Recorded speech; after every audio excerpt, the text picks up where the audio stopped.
Chapter 9:27. It's coming, it's coming. It was finally here. Gu Xingyun raised his head and stared at Li Tianlan in the air. The violent agitation in his heart made him numb all over. For a moment, he could not speak or even make the slightest movement. He had already anticipated this day. From the moment Li Tianlan killed Gu Qianchuan with one strike, or from the moment Li Tianlan killed Gu Qianchuan with one strike, or even earlier, when Li Tianlan became the combat capability of the invincible realm, he seemed to have expected this day. He had always been on guard. But in recent years, Kunlun City had been a little weak. Li Tianlan, who was shining like the sun, had been rising rapidly and dazzlingly. Gu Xingyun knew that he would attack Kunlun City sooner or later, but he didn't expect it to be so fast.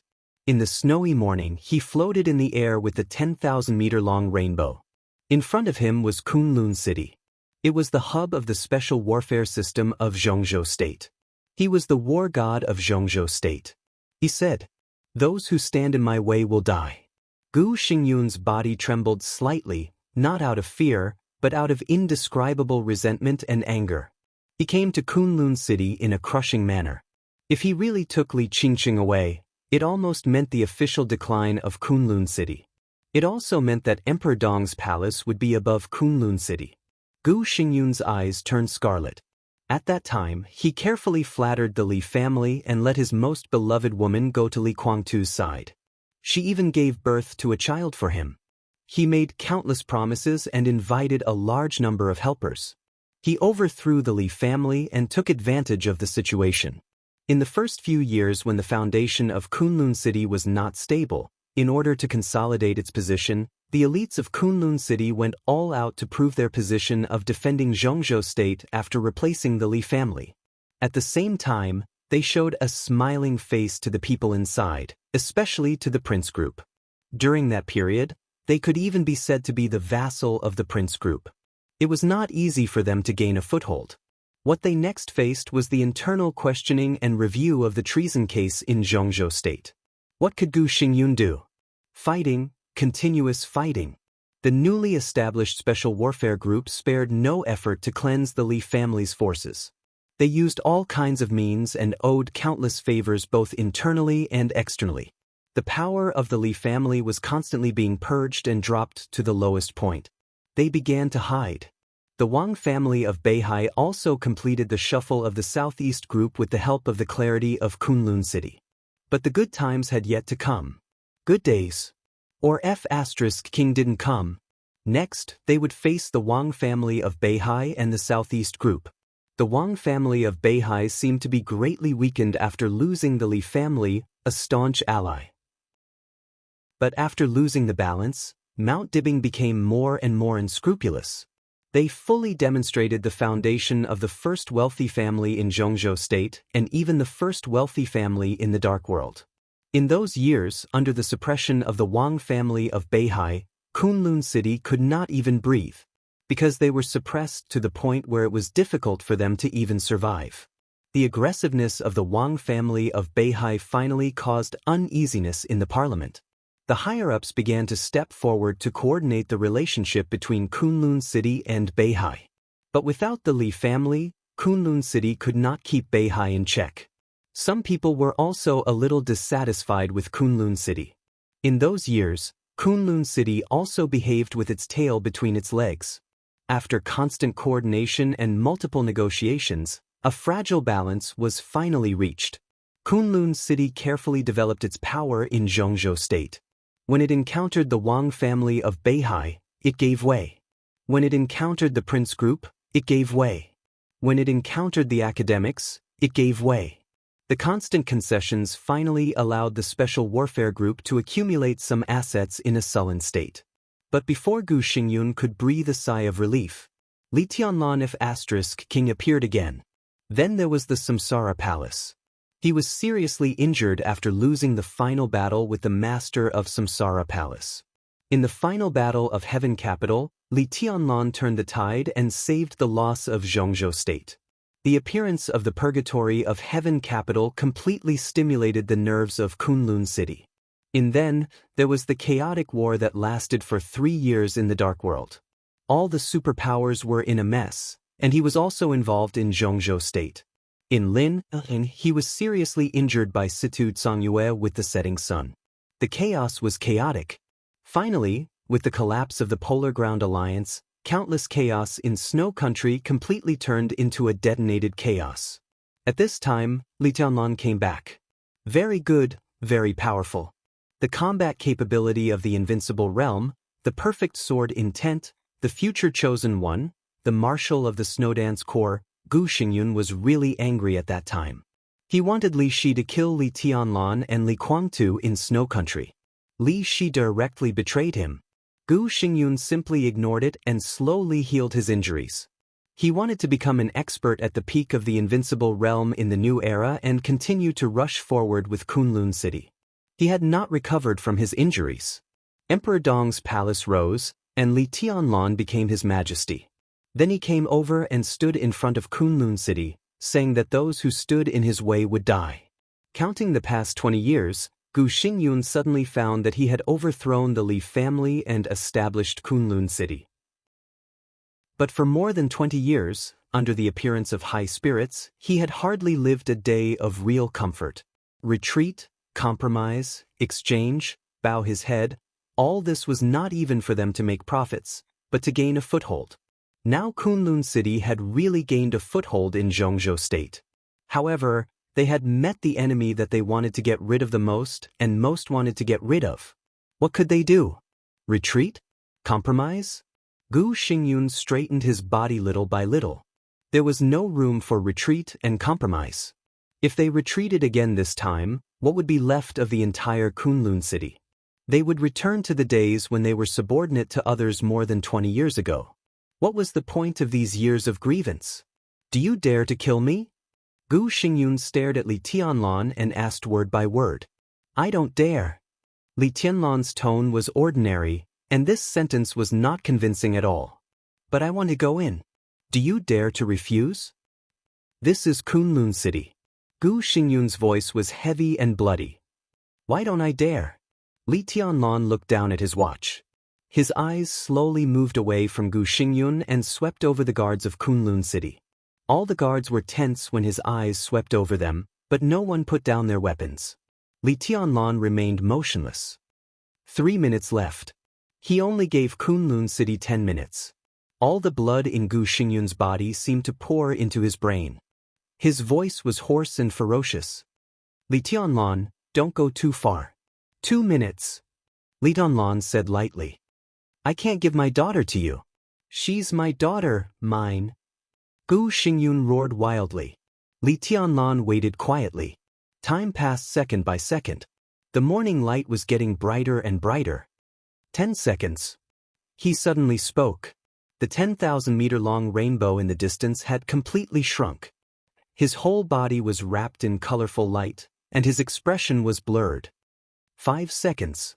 In the extremely oppressive atmosphere, countless people turned pale and subconsciously grasped the weapons in their hands. Some experts of the fire-flaming realm and the thunder-shocking realm of Kunlun City rushed over one after another. 3. In the light, Li Tianlan's voice was calm. 2. His steady and cold voice was without any bravado. He raised his hand in the light. The extremely rich colorful light condensed again in his hand. In the suffocating silence, the voice seemed extremely abrupt and cruel in heaven and earth. What? Go to hell! He gathered all his strength. Gu Xingyun roared furiously in an instant. 10 skills of true martial arts, 10th unique domain.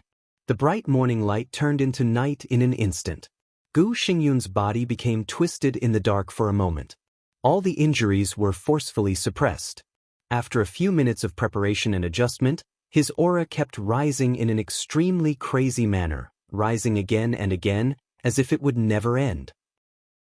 The domain of the Invincible Realm, which was countless times thicker and more solid than that of Gu Qianchuan and Absolute, surged and spread. It was extremely quiet and dark. In an instant, the dark domain surrounded all the guards in front of the Kunlun City gate and protected them. The domain continued to spread. In the darkness, there was no longer a desperate vacuum. In the shortest amount of time, everywhere the domain passed, there was an astonishingly swift and fierce storm.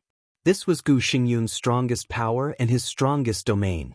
It was no exaggeration to say that at this moment, Gu Xingyun was in the best state he had ever been.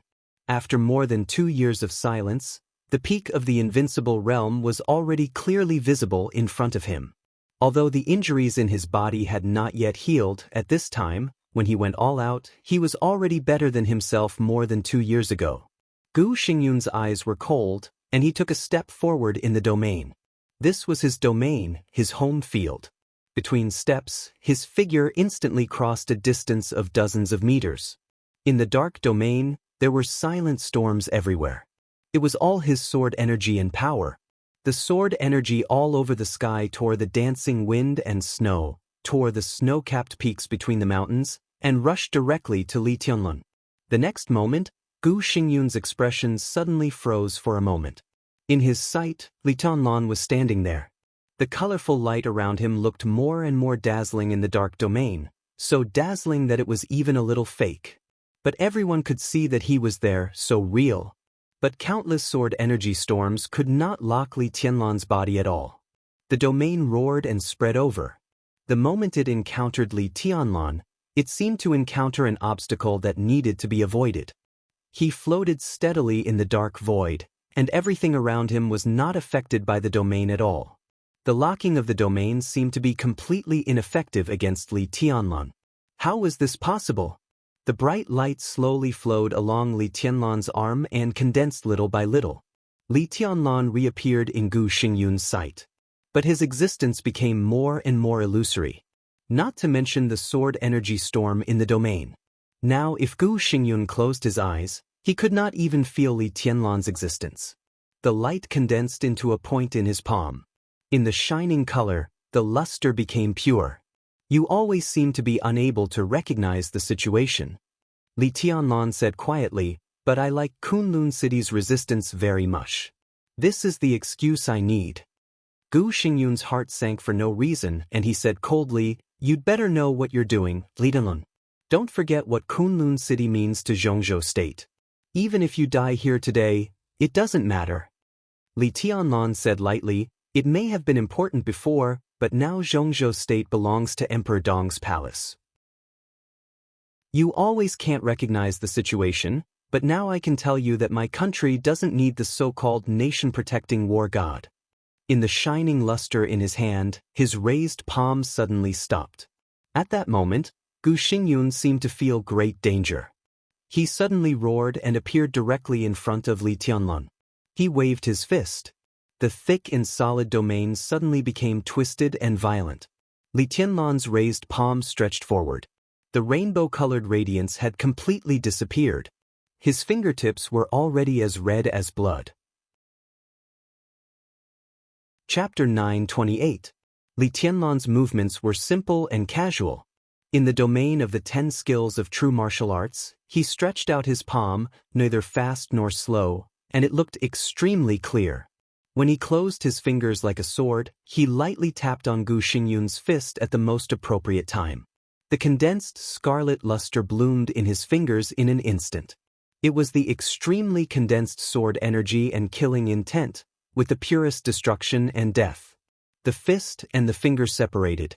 The expressionless Gu Xingyun's body seemed to move. In the silent domain, the sounds of collisions rang out like rain. Almost no one could see clearly what had happened. In most people's eyes, Gu Xingyun and Li Tianlun moved almost at the same time, but they had collided several times.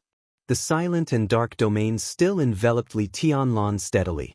Gu Xingyun, who seemed to have never moved, stood where he was, and his face had become extremely solemn. Streaks of blood flowed out from his sleeves, dripping down one by one. Li Tianlun narrowed his eyes, and his aura became more and more dangerous. Stop now, go back to Tiannan or Yuzhou, and I can pretend that nothing happened today. Gu Xingyun's expression was solemn and cold. His words were tough, but in fact he took a step back. In the short fight just now, Gu Xingyun thought that he had figured out Li Tianlun's strength, and Li Tianlun should have known his recovery state. Both of them had a vague understanding of each other, so some things could be discussed. In fact, Even if Li Tianlan couldn't take Li Qingqing away today, he could still get a lot of reputation by fighting with Gu Xingyun in front of the gate of Kunlun City and retreating. The influence of this matter might not be much less than that of him killing an invincible realm killer with one strike. "Are you done?" Li Tianlan said slowly. His face was pale and he stood there, but the aura under his body became more and more ethereal. "In fact, I've always been curious about your strength.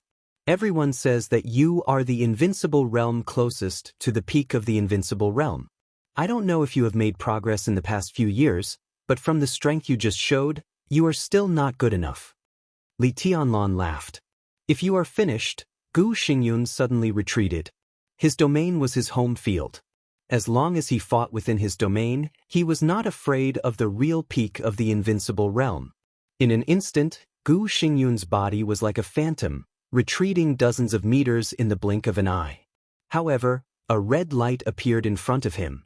A dazzling blood-red color occupied his vision. Li Tianlan swung his fist and punched him hard in the face. "It's my turn to play." A light voice sounded, and Li Tianlan's body appeared in front of Gu Xingyun. A huge power that could almost pierce through steel landed on Gu Xingyun's face. At the moment when his body leaned back, a fierce knee hit directly on his abdomen. His internal organs seemed to be torn at the same time. It was an instinctive reaction. Gu Xingyun leaned back and suddenly moved forward, bending his waist subconsciously. Elbow, uppercut, leg sweep, the storm of attacks fell on Gu Xingyun in an instant. Li Tianlan's strength was not strong, and he did not even carry much killing intent, but the endless attacks covered Gu Xingyun in an instant. Gu Xingyun retreated. Li Tianlan advanced. His figure was extremely fast, and it seemed that he was really not affected by Gu Xingyun's domain. In Gu Xingyun's suppressed and violent roar, his body was quickly suppressed to the gate of Kunlun City. Behind him were a large number of guards and experts of Kunlun City. In Li Tianlan's current state, it was not difficult for him to kill them than to eat and drink. Really, there was no way back. There was no way back. Then he would fight to the death. "You're courting death." Gu Xingyun's body suddenly stopped in place. In an instant, countless attacks landed on various parts of his body. Gu Xingyun's body lit up, and his aura became stronger than ever. Li Tianlan's eyes condensed for a moment. In the shortest time, Gu Xingyun put his palms together. With him as the center, another darker and deeper domain directly enveloped Li Tianlan. Ninth secluded impasse. He still couldn't lock on Li Tianlan, but the second domain isolated the elites of Kunlun City, so he didn't need to lock on. "Are you serious?" Li Tianlan chuckled. Gu Xingyun's face was cold and gloomy, and he opened his hands without saying a word. The silent darkness suddenly rioted. The space was completely distorted in a shape visible to the naked eye. The whole domain was distorted, and the frenzied airflow surrounded Li Tianlan. The space began to collapse and shrink with him as the center. The frenzied airflow was like the sharpest blade, constantly slashing and tearing around him. The huge pulling force caused his body to clearly sway. His face was getting paler, but his eyes were getting crazier and crazier. He could clearly feel Gu Xingyun's state. From the moment the ninth secluded impasse appeared, Gu Xingyun's combat capability, whose aura had already reached the peak, increased again. Now he was at the real peak of the invincible realm. This was no longer a force, but an outburst similar to overdraft. To some extent, Gu Xingyun was destroying his future martial arts foundation in order to improve his strength.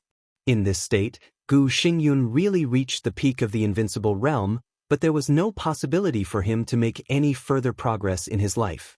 Even if he could recover from his injury in the future, he would at most be at the peak of the invincible realm, and he would still be the weakest in the peak of the invincible realm. Not to mention Wang Tianzong and Lin Fengting before the breakthrough, he might not even be able to defeat Arcis in the crown state at the peak of the invincible realm, let alone Wang Tianzong and Lin Fengting before the breakthrough.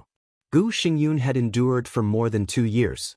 This was definitely not the price that he was willing to pay. But now that he had come to this point, the only thing he could do was to fight desperately.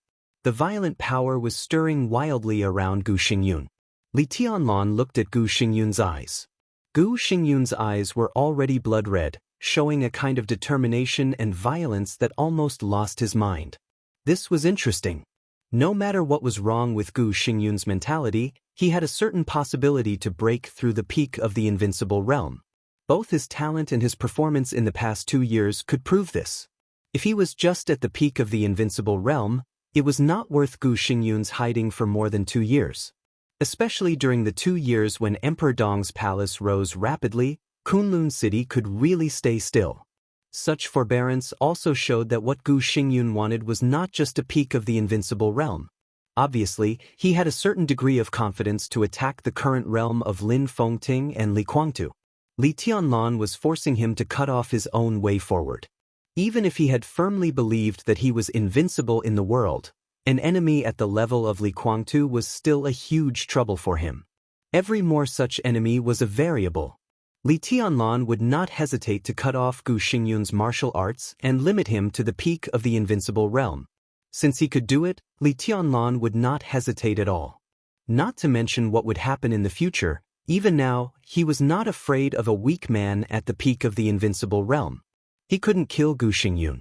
He couldn't, and he didn't dare to. Gu Xingyun himself knew this. Although the state-protecting god of war of Zhongzhou State had no clear rank, in the eyes of others, he had always been at the same level as the directors of Zhongzhou State. He was also the face of Zhongzhou State in the dark world and a symbolic figure in many foreign affairs of Zhongzhou State. It was not difficult to kill Gu Xingyun, but if he really died in Li Tianlan's hands, it was not only a slap in the face of the parliament, but also a slap in the face of the parliament. Li Tianlan couldn't do such a thing. Even Wang Tianzong and the Wang family of Beihai had only suppressed the development of Kunlun City for so many years. This bottom line was much more serious than killing the whole Qi family. It could be said that whoever touched this bottom line would die. But Gu Xingyun still had a reason to fight desperately. Li Tianlan didn't dare to kill him, but it didn't mean that he couldn't deal with the whole Kunlun City. He didn't even need to kill anyone. If Gu Xingyun didn't take action, with Li Tianlan's ability, he could turn Kunlun City into ruins in the shortest time. He took in the first master of Kunlun City, the wife of the governor of Kunlun City. Then he destroyed everything in Kunlun City in front of Gu Xingyun, took away Gu Xingyun's daughter, and left. If all this happened, Kunlun City would become the laughingstock of the whole dark world. The higher-ups would certainly vent their anger on Li Tianlan, but they would definitely reconsider Gu Xingyun's identity. What kind of god of war was a Zhongzhou State god of war whose wife and children were robbed and whose base camp was demolished? In this way, the image of Kunlun City as a stable special warfare center in Zhongzhou State would be shattered at once. At that time, no one would stop Li Tianlan from killing him. Maybe Li Tianlan would kill him as the new god of war of Zhongzhou State. At that time, Gu Xingyun would also have to fight desperately. It was indeed very tempting to break through to the peak of the invincible realm. But when there was no other choice, both his life and the future of Kunlun City were more important than the realm of martial arts. With a cold and furious roar, Gu Xingyun stretched out his hand and pulled fiercely in the void. He released the 9 secluded impasse within the absolute domain and the 10 absolute domains within the 9 secluded impasse. This was the 3rd domain. Kunlun City also practiced swordsmanship, but it took the path of using swords to form a formation. In the final analysis, the so-called formation was a domain. The biggest trump card of a domain-type invincible realm expert was naturally the domain. 100 meters around them formed a void. Within the void, almost all the masters below the invincible realm had no room to resist.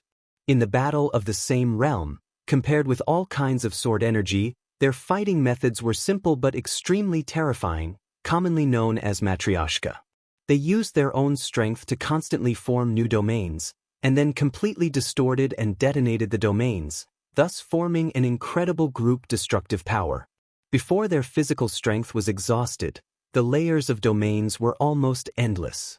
Gu Xingyun, who was completely crazy, did not care about anything.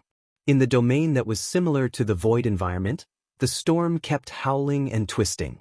Layer after layer of domains exploded without reservation. The huge impact pushed Li Tianlan's body back constantly. In a short time, his body was pushed back hundreds of meters by the strong impact wave. In Gu Xingyun's sight, Li Tianlan's body seemed to be covered with countless red spots in an instant. That was blood. Gu Xingyun strode forward, and the space within a radius of hundreds of meters was enveloped by his domain. Li Tianlan seemed to become the center of the domain. Layers of twisting and shrinking domains squeezed toward him endlessly. His body lost balance and swayed left and right under the powerful impact. Li Tianlan seemed to have completely lost his patience. Gu Xingyun's state was very stable. That meant that his goal had been achieved. In this case, Li Tianlan smiled. He still wouldn't kill Gu Xingyun. But the current situation was that Gu Xingyun wanted to kill him. In the silent but violent storm, he raised his palm. In an instant, the black trench coat on his body seemed to have lost all its support and danced wildly. Only the raised sleeve was stable and fierce. At this moment, the raised arm was like the sharpest divine sword. Gu Xingyun rushed over desperately. Several domains formed around him at the same time. Li Tianlan's palm stood up. He stepped forward, stretched out his hand, and chopped down. It was simple, without any superfluous movements. But at this moment, as Li Tianlan's figure moved forward, this simple movement carried an indescribable overbearingness. In the constantly twisting domain, a stream of sword energy appeared silently and extended from Li Tianlan's palm. At this moment, Li Tianlan's palm seemed to extend countless times. Gu Xingyun's chest suddenly became stuffy, and he could not breathe smoothly. He raised his head in disbelief and looked at Li Tianlan's palm. The stream of sword energy took shape in an instant and stretched out, piercing through layers of domains without any pause. This was a sword move that Gu Xingyun was very familiar with. But it was also the most terrifying sword move he had ever seen with his own eyes. The Li family's sword 22, Break of the Sky. This was the Li family's absolute sword. In the past many years he had seen Li Honghe use it, Li Guangtu use it, Li Shi use it, and Summer Solstice use it. He had seen the sword 22 many times. But he had never seen such a terrifying break of the sky. This sword move gave him the feeling that it was not Li Tianlan who was using it at all. Instead, Li Tianlan had become the sword 22 itself, a sword. So although there was no sword in his hand, he took a step forward and smashed heaven and earth in an instant. The layers of domains were directly pierced through by the peerless sharpness. In the dark domain, endless light surged out like an erupting volcano. Finally, there were other sounds in front of Kunlun City. In the shining light, a black trench coat with the aura of death appeared directly in front of Gu Xingyun. The palm that chopped down was lifted, waved horizontally, and crossed Gu Xingyun's throat. Without any hesitation, Li Tianlan turned around and punched. The dragon's roar shook the wind and snow. Dragon Fist, Azure Dragon Cannon. Gu Xingyun, whose throat was completely torn, completely dissipated. That was the domain clone that Gu Xingyun condensed in a hurry after entering the peak of the invincible realm. It was similar to the sword energy clone. But obviously, the time was too short. Without any research in this area, the clone he condensed had no fighting capacity at all. The moment he turned around, the real Gu Xingyun appeared in front of Li Tianlan. Their fists collided fiercely. Li Tianlan's joints shook at the same time, and the incredible power directly crushed in front of Gu Xingyun. Like a small bus sprinting at full speed, it directly crashed into a fully loaded heavy truck. His body was blown away uncontrollably. The moment his feet were in the air, he finally saw Li Tianlan's state clearly. How could it be? Doubts flashed in his heart. Facing the two fists that followed closely, he subconsciously chose to avoid them. At this moment, Li Tianlan in his sight was almost intact. The blood caused by the shattering and explosion of countless layers of domains just now seemed to have completely disappeared. His body retreated quickly. He subconsciously stayed away from Kunlun City and retreated to the towering and lonely Qingyun Peak in front of Kunlun City. The domain formed in front of him again. Li Tianlan's body twisted for a moment. The domain was not broken. But Li Tianlan appeared directly outside the domain and appeared in front of him. Gu Xingyun's heart suddenly sank. He didn't know how he did it at all. Even the real Chosen One could not pass through the solid domain of the peak of the invincible realm silently. The Chosen One might be able to shatter the domain of the peak of the invincible realm by raising his hand. But the domain had been formed, and the other party directly passed through the domain. In less than half a second, Li Tianlan's body seemed to be walking in another world. He got rid of the connection with the real world. It was no longer a question of how to do it. It was impossible. But all this happened in front of him. The domain was ineffective. This also meant that any attack would not have any effect on Li Tianlan. Was it really invincible? Why was it like this? Gu Xingyun had no time to ask.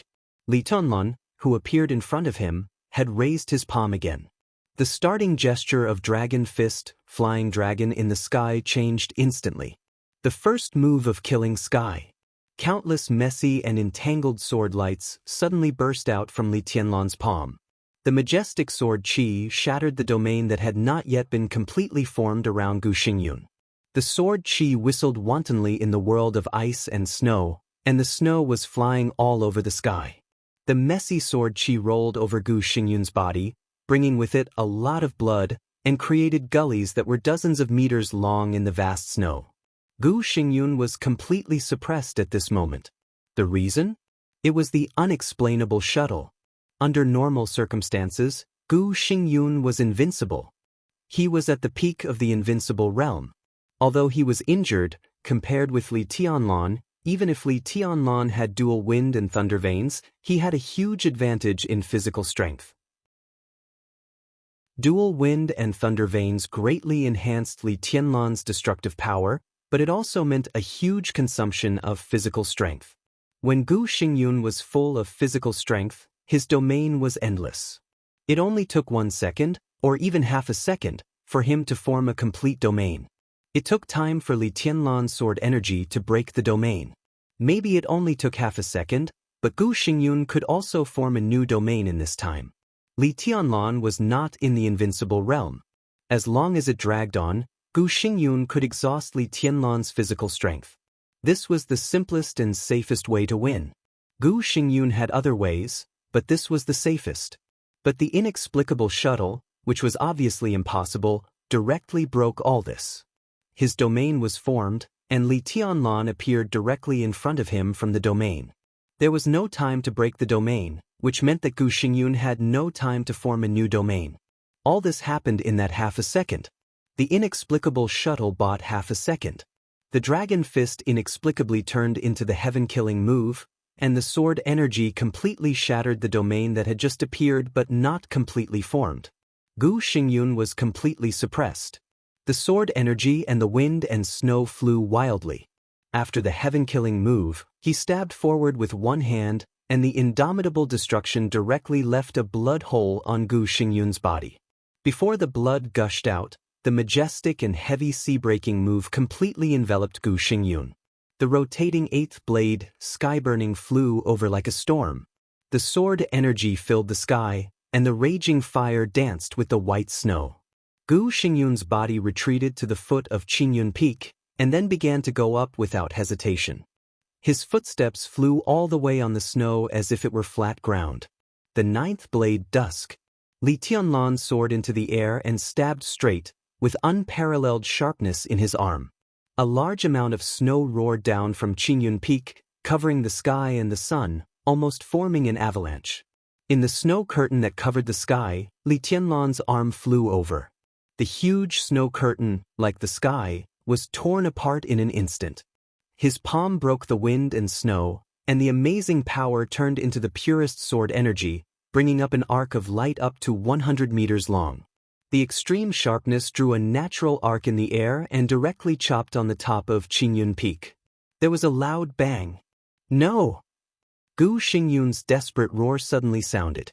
A sword cut a mountain. Qingyun Peak, which had stood in Kunlun for many years, was directly broken by this sword. The nearly 200-meter-high peak was separated from Qingyun Peak, hanging upside down with endless ice and snow. The wind and snow almost covered Kunlun City, and huge stones fell straight to the gate of Kunlun City. The sword energy in the air broke the domain, and the raging fire brought by sky-burning move was still burning in the heavy snow. It was a scene of heaven and earth collapsing everywhere. Gu Xingyun rushed over like a madman, trying to break the huge stone of hundreds of meters. If this huge stone completely fell on Kunlun City, the huge impact could even directly destroy most of Kunlun City. The huge stone fell. Li Tianlan and Gu Xingyun fell at the same time. Gu Xingyun finally had time to form his complete domain. The domain enveloped the huge stone. The sword energy and the domain exploded at the same time. In the earth-shattering roar, the huge Qingyun Peak broke into countless boulders, sprinkling into the interior of Kunlun City like a destructive rainstorm. Li Tianlan's body tightened for a moment. The next second, a meteor suddenly appeared in the sky where the stones were flying. The boulders were still falling down. The entire world became incomparably silent. In the absolute silence, the meteor rushed directly to Gu Xingyun. All the boulders blocking the way of the meteor turned into powder in an instant. The distance of dozens of meters passed in a flash. The forever silent world. There seemed to be only sword light left between heaven and earth.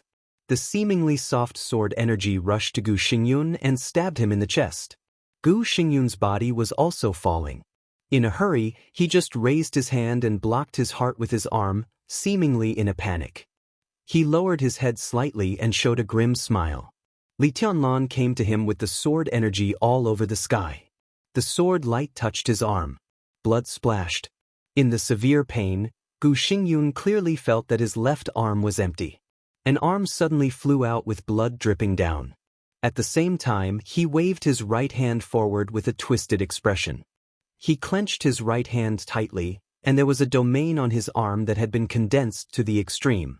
The domain contained countless sword formations he had learned in his life, and the sword energy was monstrous. The moment the blood splashed, the fist condensed with the power of an expert at the peak of the invincible realm also swung over. Completely, without any reservation, it hit Li Tianlan's heart. Clang! There was a sudden loud noise in the air of Qingyun Peak, which was like the end of the world. Gu Xingyun's voice sounded after the loud noise. The earth-shattering roar and the shouts of the crowd faintly came over. It was like a chaotic sound in a nightmare. She frowned. Half of her face was swollen, and she was awakened by the pain because of this small movement. She raised her hand subconsciously, touched her face, and then opened her eyes. In her sight, there was a vast expanse of snow. A loud chaotic sound came from behind her. She turned her head and saw Kunlun City in the distance, whose gate had been smashed, and Qingyun Peak, whose peak had been cut off by a sword in front of Kunlun City.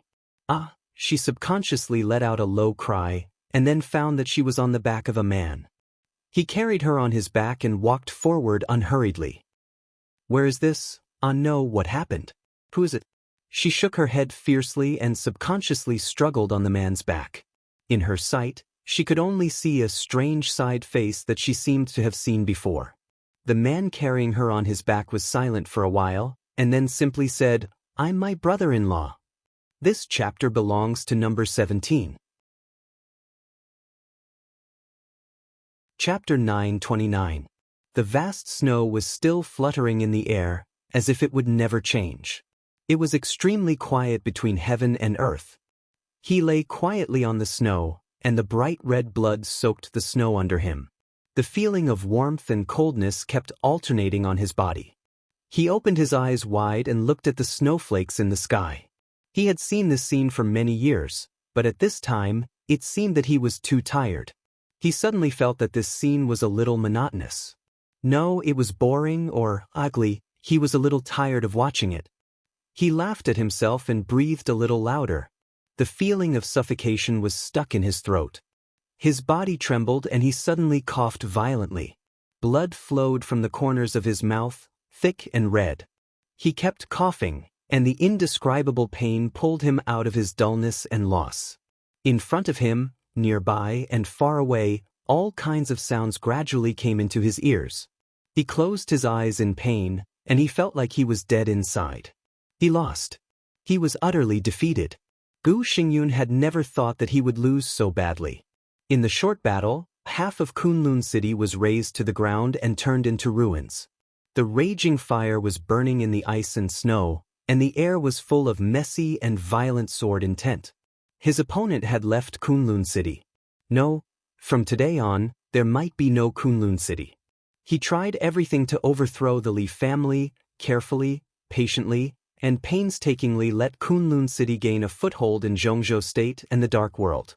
Before he had time to breathe a sigh of relief, the history of Kunlun City was completely over in less than 15 minutes of battle. His toughness, persistence, and madness were meaningless in the face of absolute strength. Gu Xingyun looked at the sky, and his eyes were numb. The excruciating pain spread from all over his body, but the most painful part was his face. The shoe print was clearly imprinted on his face, like the most humiliating mark. He and Li Tianlan fought into Kunlun City from Qingyun Peak and destroyed the city gate. The Welcome Avenue near the city gate became riddled with holes in the shortest time. The nearby 3 blocks were completely smashed under the violent sword energy. Blood was flying and corpses were everywhere. At the end of the battle, the devil-like young figure directly tore apart the 10 Supreme Sword Formation, which had always been regarded as the core of Kunlun City, with unparalleled power. It was a super sword formation that Gu Xingyun personally presided over, supported by 2 superiors of the half-step invincible realm, 3 superiors of the peak of the thundershocking realm, 7 superiors of the thundershocking realm, and hundreds of fire-flaming realm elites of Kunlun City operated together. Awe-inspiring sword light, a majestic domain, and more than 100 densely packed figures. Thunder, fire, thunder, and the void. The final battle was in the central square of Kunlun City. The young figure stood in the center of the sword formation. Raging fire, thunder, void, ice wall, nothing could stop his footsteps. He completely tore apart all the obstacles in front of him in the most violent way, and finally stood in front of Gu Xingyun. In the horrified and confused eyes of countless people in Kunlun City, Li Tianlan stepped on Gu Xingyun's face. The huge force squeezed the muscles of his face and pressed his head into the hard and flat ground. Gu Xingyun's mind was only filled with the other party's emotionless question. How dare such a guy call himself the god of war of Zhongzhou State? Gu Xingyun laughed again. His whole body trembled, and his blood kept spreading. All kinds of chaotic voices continued in the distance. He knew very well that from this moment on he really had nothing. The beautiful dream that the whole Gu family had for more than 20 years was shattered by Li Tianlan in the cruelest way. The square that used to be located in the center of Kunlun City had been destroyed. The clean ground, green lawn, and bright winter plum blossoms were all in a mess. With Gu Xingyun as the center, there were corpses everywhere, flowing blood, scattered limbs, and broken swords. It was a scene of purgatory on earth. 10 Supreme Sword Formation was the strongest sword formation in Kunlun City, and it could even be said to be the strongest sword formation in the Dark World. Gu Xingyun at the peak of the Invincible Realm operated by himself. Half-step Invincible Realm, Thundershocking Realm, and hundreds of superiors of the Fire-Flaming Realm operated at the same time. In theory, such a sword formation could resist almost any enemy. At least before today, Kunlun City thought so. But today, 10 Supreme Sword Formation ran for 6 minutes. To be exact, it was 5 minutes and 51 seconds. Li Tianlan forcibly broke the formation. 136 elites of the fire-flaming realm of Kunlun City died in the battle. 2 superiors of the half-step invincible realm died in the battle. 3 superiors of the thundershocking realm died in the battle. Of the 7 superiors of the thundershocking realm, 4 died in the battle, 1 was seriously injured, and 2 escaped. The most ironic thing was that among the superiors of the thundershocking realm who escaped, there was Gu Hanzhan, the young master of Kunlun City who was once known as the future Heavenly Son and had the Heavenly King Heart. He was Gu Xingyun's biological son. All the forces of the entire Kunlun City were completely destroyed by Li Tianlan's power. In the 15-minute battle, he completely overturned the central city that had occupied the special warfare system of Zhongzhou State for more than 20 years. What else did Kunlun City have now? Or, what else could Zhongzhou State pay attention to Kunlun City now? Presumably, Zhongzhou State would not need a state-protecting war god whose face had been stepped into the ground. Gu Xingyun was in a trance. He thought of that day many years ago. On that day, the only girl he had ever loved in his life was caught as a small gift to please Li Guangtu. Yes, it was a small gift, not even a big gift. And on that day, Gu Dongqing, the patriarch of the Gu clan at that time, faced Gu Xingyun, who was crazy, and simply slapped him to the ground. That year, that day, at that time, Gu Changqing's shoe seemed to step on his face. At that time, he seemed to say something. How can such a guy interfere with the decision of the Gu clan? It seemed to be this sentence. It was really like, that was the beginning of Gu Xingyun. From the beginning, his ending seemed to be doomed. Everything was like reincarnation. More and more blood was on the ground. Gu Xingyun lay silently, motionless, and didn't want to care about anything. I found it. An ecstatic voice came from a distance. I found it. I found it. Father's arm, hurry up, keep up, do you all want to die? I'll kill you. Gu Hanshan's somewhat crazy voice sounded. In the battle, he was the first to withdraw from the battlefield of the 10 Supreme Sword formation. After the battle, he was also the first to appear beside Gu Xingyun. A team of doctors from Kunlun City rushed over with a stretcher. Some of them carried a medical kit and began to stop Gu Xingyun's bleeding. His injury was so serious that no one dared to let him move easily at this time. The ambulances at the edge of the square drove over. More and more people came. In a trance, a doctor carefully examined his wound and said affirmatively, "Your Highness's arm can be connected. Hurry up." Busy, chaotic, running and moving figures. Gu Xingyun let them deal with the wound in a daze. At a certain moment, his eyes suddenly moved slightly. The doctors stopped the bleeding, carried him to the stretcher, and rushed to the nearby ambulance. In the rapid movement, a figure appeared silently beside him, moving at the same time as the ambulance. Gu Xingyun's eyes condensed for a moment. He suddenly found that he couldn't see the person's appearance no matter how hard he tried. He couldn't even determine the person's figure. He could only be sure that the person was a man. There were extremely obscure and irregular fluctuations all over his body. Like a cluster of starlight or a cloud, he was enveloped in it. This was Gu Xingyun's heart suddenly beat for a moment. He turned his head and stared at the person, or the cluster of starlight clouds beside the person. This was a domain. Gu Xingyun was very sure of this. But the level of the other party's domain was even more complicated than his boldest design. It was more complicated than his boldest idea. What was his boldest idea? It was to enter the peak of the invincible realm. It was the realm after breaking through the peak of the invincible realm. It was the domain at that level. But now, Gu Xingyun was in a trance for a moment. He suddenly found that the world seemed to have become a little unreal. Where did such a domain and such an expert come from? He blinked and wanted to say something, but he suddenly froze. The stretcher was still moving forward. The mysterious expert who had been following him in silence had already disappeared. It was as if he had never appeared, as if everything he had just seen was an illusion. The stretcher rushed across the square and into the ambulance. The ambulance began to go to the small hospital inside Kunlun City. The starlight cloud had appeared in a small courtyard behind Kunlun City. The doors and windows of the courtyard had been destroyed by a huge force. It seemed that someone had been hit hard not long ago, and his body had broken the doors and windows. It was a mess. The broken doors and windows and scattered glass fragments were everywhere in the living room. Although it was very messy, it could still be seen that the surrounding layout was extremely warm and elegant. His Majesty quietly walked around the living room, pushed the door open, and walked into the bedroom. A faint fragrance lingered in the bedroom. The bedroom, full of girlish atmosphere, was very tidy. The bed, the wardrobe, and everything else had not been moved at all. But the owner of the bedroom had disappeared. Maybe she would never come back. This city, the wind and snow outside the city, everything in the city, everything. It seemed that there was really nothing worth staying for her.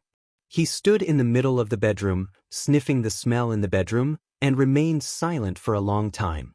He stood there motionless, like a frozen statue. It was noon in Kunlun City.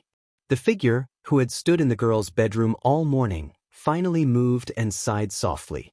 "I'm a little late." His figure slowly disappeared from the bedroom, like a wisp of breeze, without a trace. In the luxurious ward on the top floor of Kunlun City Hospital, Gu Xingyun was covered with plaster and bandages, lying on the bed stiffly like a mummy. His wound had stopped bleeding, and his arm was temporarily connected. What awaited him next was a long period of recuperation. But what was the point of such rest and recuperation? The air in the ward fluctuated for a moment. Gu Xingyun's eyes moved, and he struggled to shift his gaze. The air in the room fluctuated like water waves. The first ray of light appeared in the fluctuating air. The fine light drifted in the air lightly and casually, outlining a blurry figure. The cloud of starlight gradually became lively. The figure that Gu Xingyun saw on the stretcher stood in front of his window again. Gu Xingyun looked at him and did not speak. He had seen a lot of Invincible Realm experts, but it was the first time that he had seen a person who could make such a fancy appearance. Gaudy, Gu Xingyun laughed at himself. This kind of thing that he could not understand also meant the other's realm. Obviously, this was an Invincible Realm expert at the same level as Li Tianlan. In the blurry clouds, the figure walked around the sickbed, as if observing his injuries. Gu Xingyun remained motionless and did not speak. He just let the opponent observe him. Not to mention now, even if he was in his heyday, it would not be difficult for the opponent to kill him with his realm. In this case, the so-called resistance was meaningless. He looked at the other quietly and did not even ask who the other was. "Let me introduce myself." In the cloud, the figure with an extremely vague face seemed to smile. The smile was a little indifferent. "You can call me Your Majesty." He looked at Gu Xingyun and asked slowly, "Is it Li Tianlan or Xianyuan Feng who hurt you like this?" Chapter 930. Gu Xingyun stared at the figure in front of him without blinking. He seemed to be a little slow and behaved like an old man with dementia. His Majesty was not in a hurry and quietly waited for his answer. Time passed bit by bit in the ward. The silence was like a confrontation. His Majesty's aura was always vague and gentle, without killing intent or hostility. Gu Xingyun was sure of this and felt slightly relieved. He closed his eyes and slowly said, "Both? What do you mean?" His Majesty frowned. "It's Xianyuan Feng, or Wu Qing, or Li Tianlan." Gu Xingyun gritted his teeth. Since he became an expert of the Invincible Realm, today's short battle could be said to be the biggest shame of his life. He didn't want to recall some details, but when it came to this topic, the scenes kept replaying in his mind. Xianyuan Feng became his shadow. His Majesty looked at Gu Xingyun as if what Gu Xingyun said was nonsense. He had known this for a long time. It was so early that Gu Xingyun couldn't imagine it. "It's the shadow formula, Tribulation's shadow formula." Gu Xingyun's voice was hoarse. Li Tianlan used the shadow formula to connect Xianyuan Feng with him. "Do you know what this means?" His Majesty's mood did not fluctuate. "This means that on the battlefield, within a certain distance, or within the perception range of the sword energy of both sides, he and Wu Qing can change their positions at will. So, it was not only Wu Qing who just trampled on you, but also Li Tianlan?" Gu Xingyun did not speak. But this was the whole truth. In the process of fighting with Li Tianlan used Dragon Fist. Dragon Fist could be said to be the Li family's most aggressive melee skill. 72 styles of Dragon Fist could be combined at will. It was broad and profound, violent and domineering. It was a very special skill of exerting force. The force was applied to every joint of the body, and then condensed in one place and burst out completely. Wu Qing was a sword, and it could not have the force-exerting skill of Dragon Fist. This also meant that without Gu Xingyun's knowledge, Li Tianlan had silently changed his position with Wu Qing many times. "You're really miserable." His Majesty smiled. "But I didn't lose unjustly. I shouldn't have lost. There's no reason for him to directly shuttle out of my domain." Gu Xingyun suddenly growled. It seemed that his emotion affected his internal injury, and he coughed violently again. Teleportation? His Majesty asked and poured a glass of water for Gu Xingyun. Gu Xingyun took the cup with his free hand, struggled to sit on the bed, and talked about the fight in the morning in detail. He did not know why he was saying all this to this strange emperor, but he had bottled up endless grievances in his heart, and he needed a channel to pour it out. Even though Zhang Xian did not know His Majesty, whose cultivation realm was higher than his, the other party was undoubtedly a good listener. Most importantly, he couldn't understand the domain travel that defied common sense. Gu Xingyun felt as if the other party had really entered another parallel world at that moment when he was able to pass through the domain silently without destroying it. It's not teleportation. His Majesty listened quietly, listening to Gu Xingyun from the beginning to the end, and then slowly opened his mouth. His voice was very slow. After giving a negative answer, he shook his head slightly and muttered to himself, "So troublesome. I'm sure he came out from my domain. You definitely won't." His Majesty interrupted Gu Xingyun. "You're slow. That's the shadow formula." Gu Xingyun only felt a little ridiculous. Of course, he could think of the shadow formula, but how was it possible? Li Tianlan was in my domain at that time. Gu Xingyun said coldly, "Could it be that his shadow symbol formula can silently send his shadow through my domain and appear outside it?" The domain of the invincible realm was a solidified space similar to the void. Without shattering the domain, no matter how powerful a person was, it was impossible to project his shadow outside the domain. Before the teleportation, Gu Xingyun could be sure that it was Li Tianlan himself in the domain, because he used the dragon fist at that time. After that brief teleportation, the starting gesture of the dragon fist suddenly changed to the 24 moves of sword, which instantly broke the balance. The result of the battle actually appeared at that moment. "Who told you it was Li Tianlan's shadow?" In the lingering starlight clouds, His Majesty's voice was indifferent and without any emotion. But Gu Xingyun clearly felt the other party's seriousness and depression. "That's," His Majesty's voice sounded slowly and depressingly, "the ruthless shadow." Gu Xingyun was stunned. Obviously, if it was Li Tianlan in your domain at that time, then ruthless must be outside the domain. Above the peak of the invincible realm, you have your domain doppelganger, although it's useless. Li Tianlan also has his own sword energy projection. When ruthless is charged, he has his own life. The sword energy projection is even simpler for him than for us humans. Li Tianlan's sword intent and sword energy are in perfect harmony with Li Tianlan.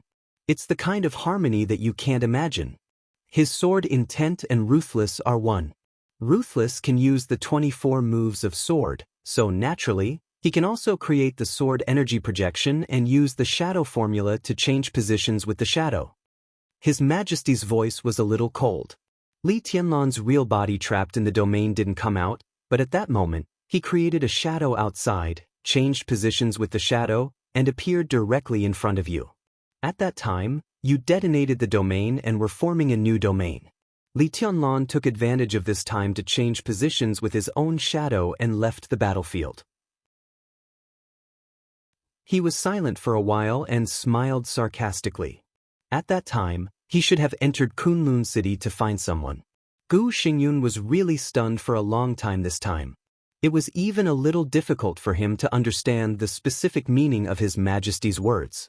Ruthless, Lidon, shadow? He shook his head fiercely, which affected the wound on his face and made a muffled groan. There's no way to replay the whole process of the battle. During the whole process, you don't even know how many times Li Tianlan's real body appeared. You're right about one thing. In the domain, Li Tianlan can't project his shadow out of the domain, but what if his shadow has always been outside the domain?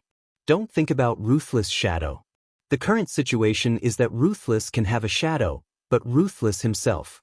Because I'm talking about Ruthless, not Xianyuan Feng without energy. Ruthless in this state, as you said yourself, is Li Tianlan's shadow. Even in your domain, he can change positions with Ruthless. The domain you detonated may hurt Li Tianlan, but how can it hurt Ruthless, who is combined with several murderous weapons? Li Tianlan's shadow, Ruthless' shadow, the shadow of the shadow. Gu Xingyun had a splitting headache. He suddenly thought of something and was shocked. He said hoarsely, "If what you said is true, does it prove that Li Tianlan can change positions with the shadow made by Ruthless?" His Majesty looked at him and said in a deep voice, "Of course, where Ruthless sword energy can reach and Li Tianlan's body can bear it, he can appear anywhere and disappear from anywhere. And, many times, we don't even know whether Li Tianlan, who suddenly appears, is his real body, his shadow, or Ruthless. How is this possible?" Gu Xingyun muttered to himself. "In this case, who else can kill him? Nothing is impossible." His Majesty shook his head. "Have you forgotten the desert?" When Xianyuan Feng appeared on the battlefield from outside the desert, the front line of the battlefield was at least 60 miles away from the desert prison. The moment Xianyuan Feng killed Gu Qianchuan, Li Tianlan appeared. But such a long distance should be Li Tianlan's limit. I also saw the scene at that time. Li Tianlan stood there and didn't move for a long time. His Majesty thought and whispered, "He can cross such a long distance, but he will also temporarily lose the ability to move, which is much more serious than being seriously injured. If that's the case, isn't he invincible?" Gu Xingyun said subconsciously. Appearing and disappearing at will in a wide range, ruthless and fierce even exceeded Li Tianlan's powerful combat capability. The shadows of both sides, different clones, ignored the domain, strange and complicated. In this state, Li Tianlan appeared on the battlefield, completely free to come and go, unscrupulous, and others could not even know whether he was the real body or not. His Majesty looked at Gu Xingyun strangely. "Now, isn't he invincible?" Gu Xingyun was slightly stunned and didn't know what to say. "But there is still a chance. As long as we can lock his real body, launch a sneak attack with all our strength, and kill him with one blow before Li Tianlan can react," His Majesty whispered, "this is the only way." He thought of the battlefield of the Wang family of Beihai. He was more and more disappointed with Gu Xingyun. This battle only made one more expert at the peak of the invincible realm among Li Tianlan's defeated opponents. For Gu Xingyun, he was a complete loser. Li Tianlan, Ruthless, and several shadows played Gu Xingyun in circles. Under the switching back and forth, Li Tianlan hid his strength, and Xianyuan Feng saved energy, which meant that nothing was tested. His Majesty was still not sure about Li Tianlan's current state and Xianyuan Feng's energy storage. He rubbed his chin thoughtfully. "I don't believe it." Gu Xingyun was silent for a long time, then shook his head subconsciously. "It can't be like this. Such a Li Tianlan. Such a Li Tianlan." He suddenly couldn't describe how strange and terrible Li Tianlan was like this.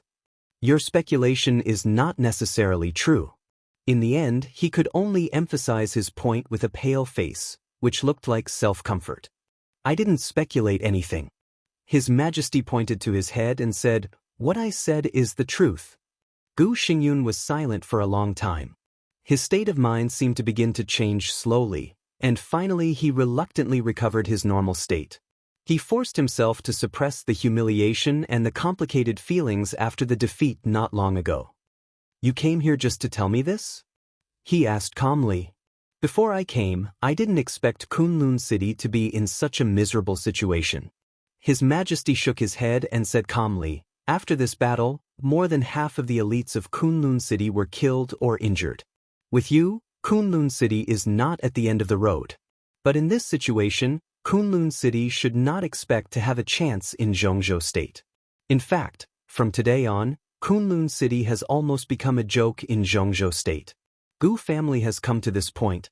What are your plans?" Gu Xingyun's pupils suddenly contracted. He looked at His Majesty in front of him and said word by word in a deep voice, "So, this is your purpose?" The meaning of His Majesty's words was extremely obvious. In today's battle, he was really trampled on by Li Tianlan.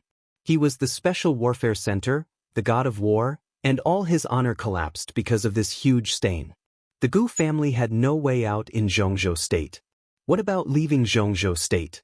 After leaving Zhongzhou State, Gu Xingyun recovered from his injury. He was still at the peak of the invincible realm, the top combat capability in the Dark World. The Gu family still had a large number of talents that could be cultivated.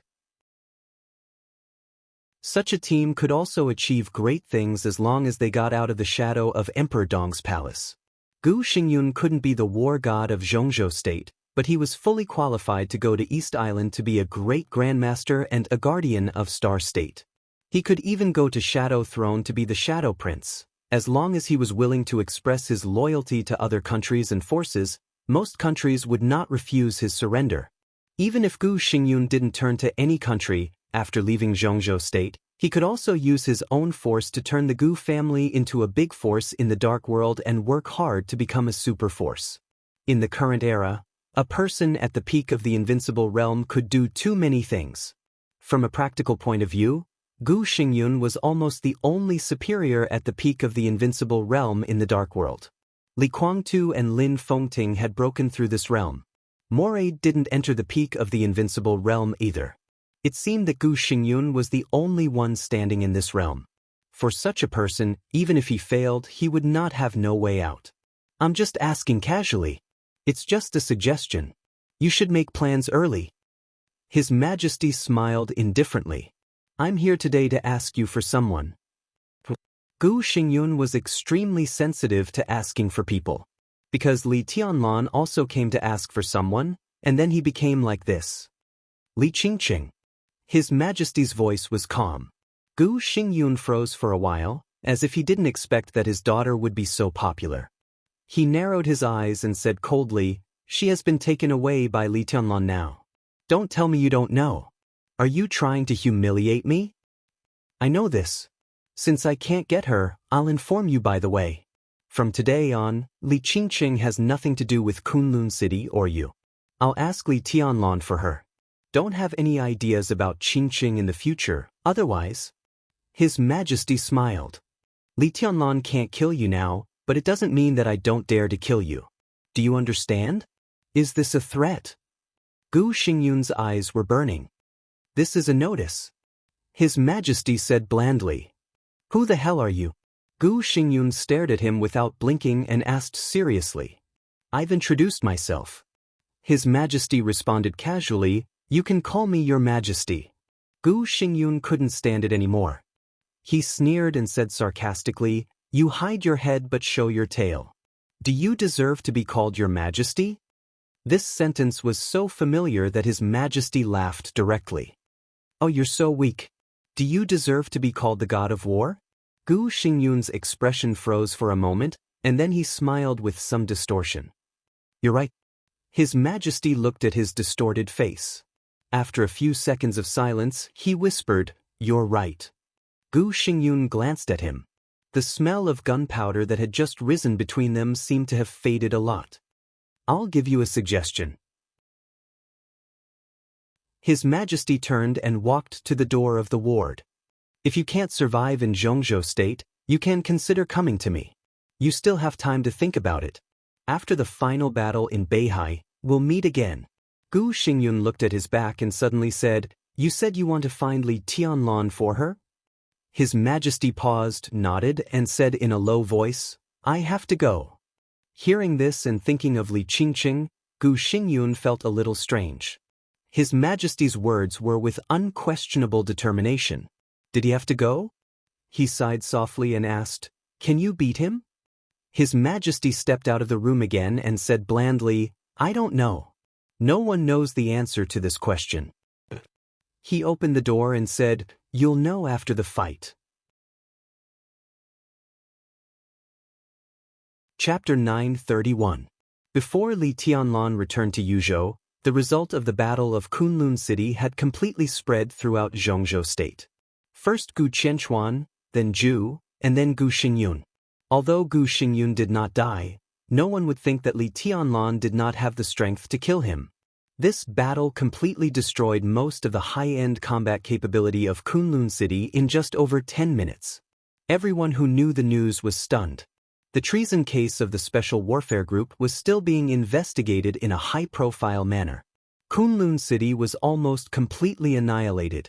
No one could have thought that things would develop so fast. When this result appeared in front of people, everyone was silent for a long time, and then they realized that Kunlun City was finished. Kunlun City might not have disappeared, but when everyone was not mentally prepared, Everything that happened suddenly completely meant that Kunlun City was completely declining. Thinking of the treason case of the Special Warfare Group and the heavy loss of Kunlun City, everyone who got the news had extremely complicated feelings. The state-protecting war god, the Special Warfare Center, this time, it was really trampled down from a high place by a person. Huge chaos broke out directly inside the Special Warfare Group when the news was spread. At 9 o'clock in the morning, the speaker of Ningxi province publicly made some remarks similar to "the innocent are innocent" at the provincial council meeting, expressing his support for the treason case of the Special Warfare Group being investigated. The consequence of this public statement was that the governor of Ningxi directly smashed his cup in the conference room. Ningxi had always been considered the base camp of the Special Warfare Group. When the news came out, Li Tianlan and Li Qingqing had not even left Beijing. This was just the beginning. In the following hours, important figures of the Special Warfare Group began to express their views that it was important to investigate the treason case, but they also expressed their belief that Gu Xingyun would not commit treason. The black sheep inside Kunlun City should only exist in an individual.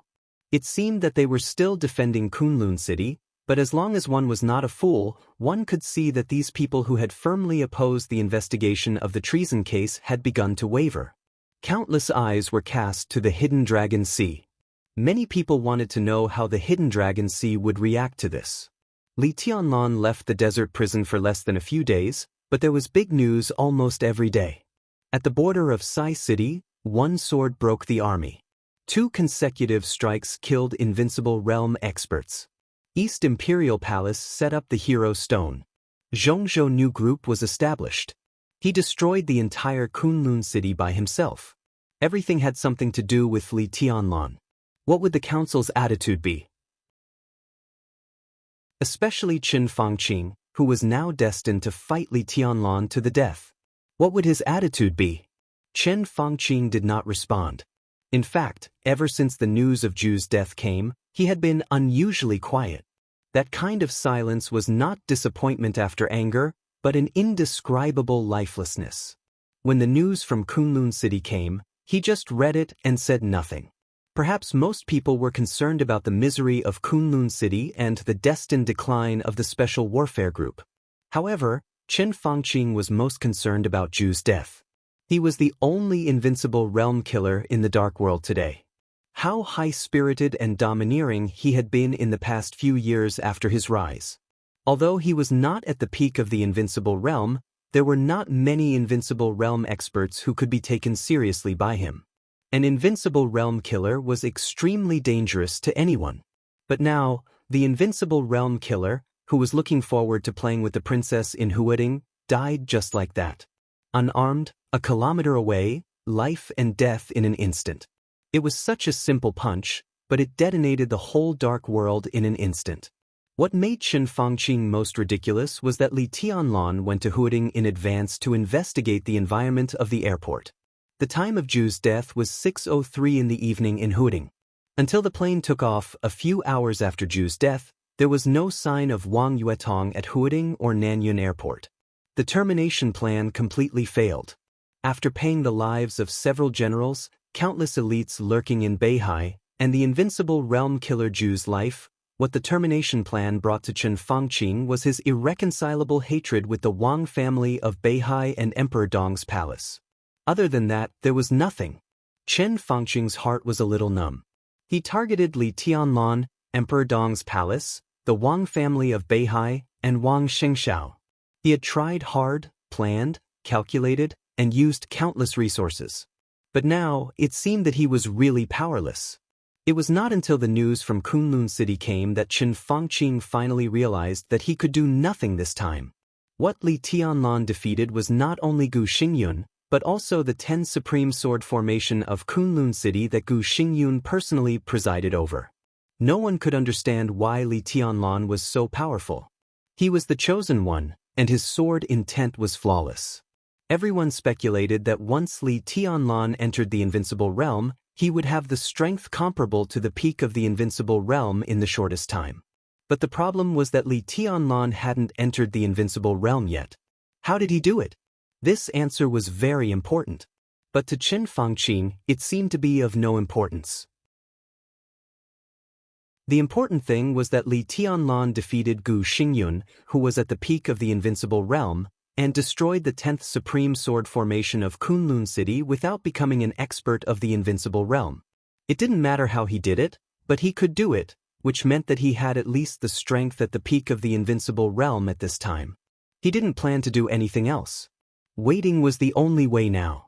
Chen Fangqing only hoped that the mysterious emperor's strength would meet his expectations. He also hoped that Li Kuangtu, who had reached an agreement with him, would do his best in the North Sea. He had done everything he could. Now, all he had to do was wait for the outcome of the battle. The winner lived and the loser died. There was no other ending. The winter sun shone into the study through the window. Chen Fangqing, holding a cup of tea, opened the window and let the cold wind pour in. His expression was a little dull, as if he had lost all the negative emotions, leaving only a touch of complexity. It was a feeling that was hard to put into words. Recently, he had put all his attention on the plan of the Dark World, so compared to others, he could feel some changes more clearly. It seemed that it had become completely clear, and the steps of the new era had come to him. The whole Dark World had become extremely clear. It was a kind of feeling as if he was about to be ruled. He could feel the figure in the outline of the new era. It killed Gu Qianchuan, killed Zhu, and destroyed Kunlun City. The figure seemed to be moving with the new era, toward the peak, toward the throne. It was a huge pressure that made Chen Fangqing almost unable to breathe. He held the teacup and took a sip silently. His figure was a little bleak and stooped. Bang! In the indescribable silence, the door of the study was suddenly pushed open. Chen Fangqing frowned and turned to look at Yuan Lin, who rushed in. Yuan Lin, who had always been respectful and calm, forgot to knock on the door. He almost knocked the door open and rushed in. Chen Fangqing's heart sank slightly. In his sight, Yuan Lin, who had followed him for several years, was sweating and pale at this time. His whole body was trembling slightly and he was out of his wits. He looked extremely frightened. "What's wrong?" Chen Fangqing put down the teacup, tightened his spirit, and said in a deep voice, Oh. Yuan Lin opened his mouth, and his dry voice made Chen Fangqing feel extremely uncomfortable. He felt a burst of irritation, waved his hand, and said impatiently, "Get to the point." In the end, Yuan Lin did not call him the Prime Minister. He gasped and swallowed hard. His voice sounded like a moan or a cry. Something happened in Beijing. Before his voice had died away, the urgent ringing of the phone rang like a reminder. Chen Fangqing's heart sank to the bottom. He quickly walked to the desk and grabbed the phone on the desk. On the phone, Li Huaqing's cold voice sounded. He did not use any formal title. "Go to the conference room right now. Hold an emergency board meeting." It happened. As soon as Chen Fangqing opened his mouth, Li Huaqing had already hung up the phone. Chen Fangqing's face darkened in an instant, mixed with a touch of embarrassment. After working together for so many years, it seemed that this was the first time that Li Huaqing showed such undisguised anger in front of him. He froze for 2 seconds, reached out to grab his coat, and walked out of the study. Yuan Lin followed him subconsciously. What happened in Beijing? Chen Fangqing put on his coat and asked quickly. Yuan Lin's face was a little dull and stiff. He murmured, "Something happened in Beijing." An hour ago in Beijing. Putting down the phone, Jiang Shangyu shrugged. Looking at Jiang Shan, who was dealing with documents in the office, he laughed. "Dad, he won't come back for dinner." Jiang Shan raised his head. "Can't he make it?" "No, he still has something to do. He has to go to Yuzhou and maybe to Tiannan." Jiang Shangyu coughed and said slowly. After resigning from the Snowdance Corps, he was still a general of Zhongzhou State, but he did not hold any specific position. His recuperation time was very long, but there was nothing to keep secret. After leaving Snow Country, he went to Nanhai Province for a while, and then returned to his home in Beijing. Most of the time, he accompanied his father, Jiang Shan. To Tiannan? Jiang Shan was slightly surprised. What is he going to do in Tiannan? He doesn't have to go to Tiannan. If there's a chance in Yuzhou, but He went a little late and didn't make it. When he arrived, the battle in Kunlun City was over, but the people who should be taken back have to come back anyway. Jiang Shangyu said softly. Ridiculous. Jiang Shan looked angry. What time is it now? Go to Li Tianlan and ask him to come back? Ask him to come back right now. Jiang Shangyu looked at him speechlessly and did not speak. Jiang Shan suddenly understood something and fell silent for a while. Don't worry. It's just a try. It'll be fine. Jiang Shangyu coughed twice again, picked up a disposable cup, and poured himself a glass of water. Xinyuan Feng and Li Tianlan's state are still uncertain. These are all variables. In fact, Beihai's preparation is almost done, but Li Tianlan is now. I don't know why, but we always feel a little uneasy. It's good to give it a try. If we can bring Qingqing back this time, it will be the best. If not, we might as well take a step back. As long as we know Li Tianlan's state, we can design some more targeted plans. Jiang Shangyu held the cup and said slowly, It's hard to kill Li Tianlan now. With Xinyuan Feng in hand, how can he just have a doppelganger? If the final battlefield of the final battle in Beihai is Mount Dibing, then on that battlefield, Li Tianlan can appear in any corner of Mount Dibing at any time and place. His speed is too fast, plus Xinyuan Feng and the Shadow Formula. Although we have many Invincible Realm experts, with his speed, he can even collide with every one of our Invincible Realm experts within a second, which almost means that every Invincible Realm expert has to face Li Tianlan. There are too many variables. So, Jiang Shan's face was solemn. It's necessary to determine his state. If we let him go, except for him and Li Kuangtu, all the Invincible Realm experts don't even have the ability to protect themselves. The only way is to have a relatively clear grasp of his state, and then find a way to lock his real body so that he and Li Kuangtu can attack at the same time. Jiang Shangyu shook his head. There is only one chance, and it will disappear in a flash. We must test it in advance. He put down the cup, looked at Jiang Shan, and said with a smile, So, I will also go to Tiannan in the near future. Of course, I won't attack. Do you have to do this?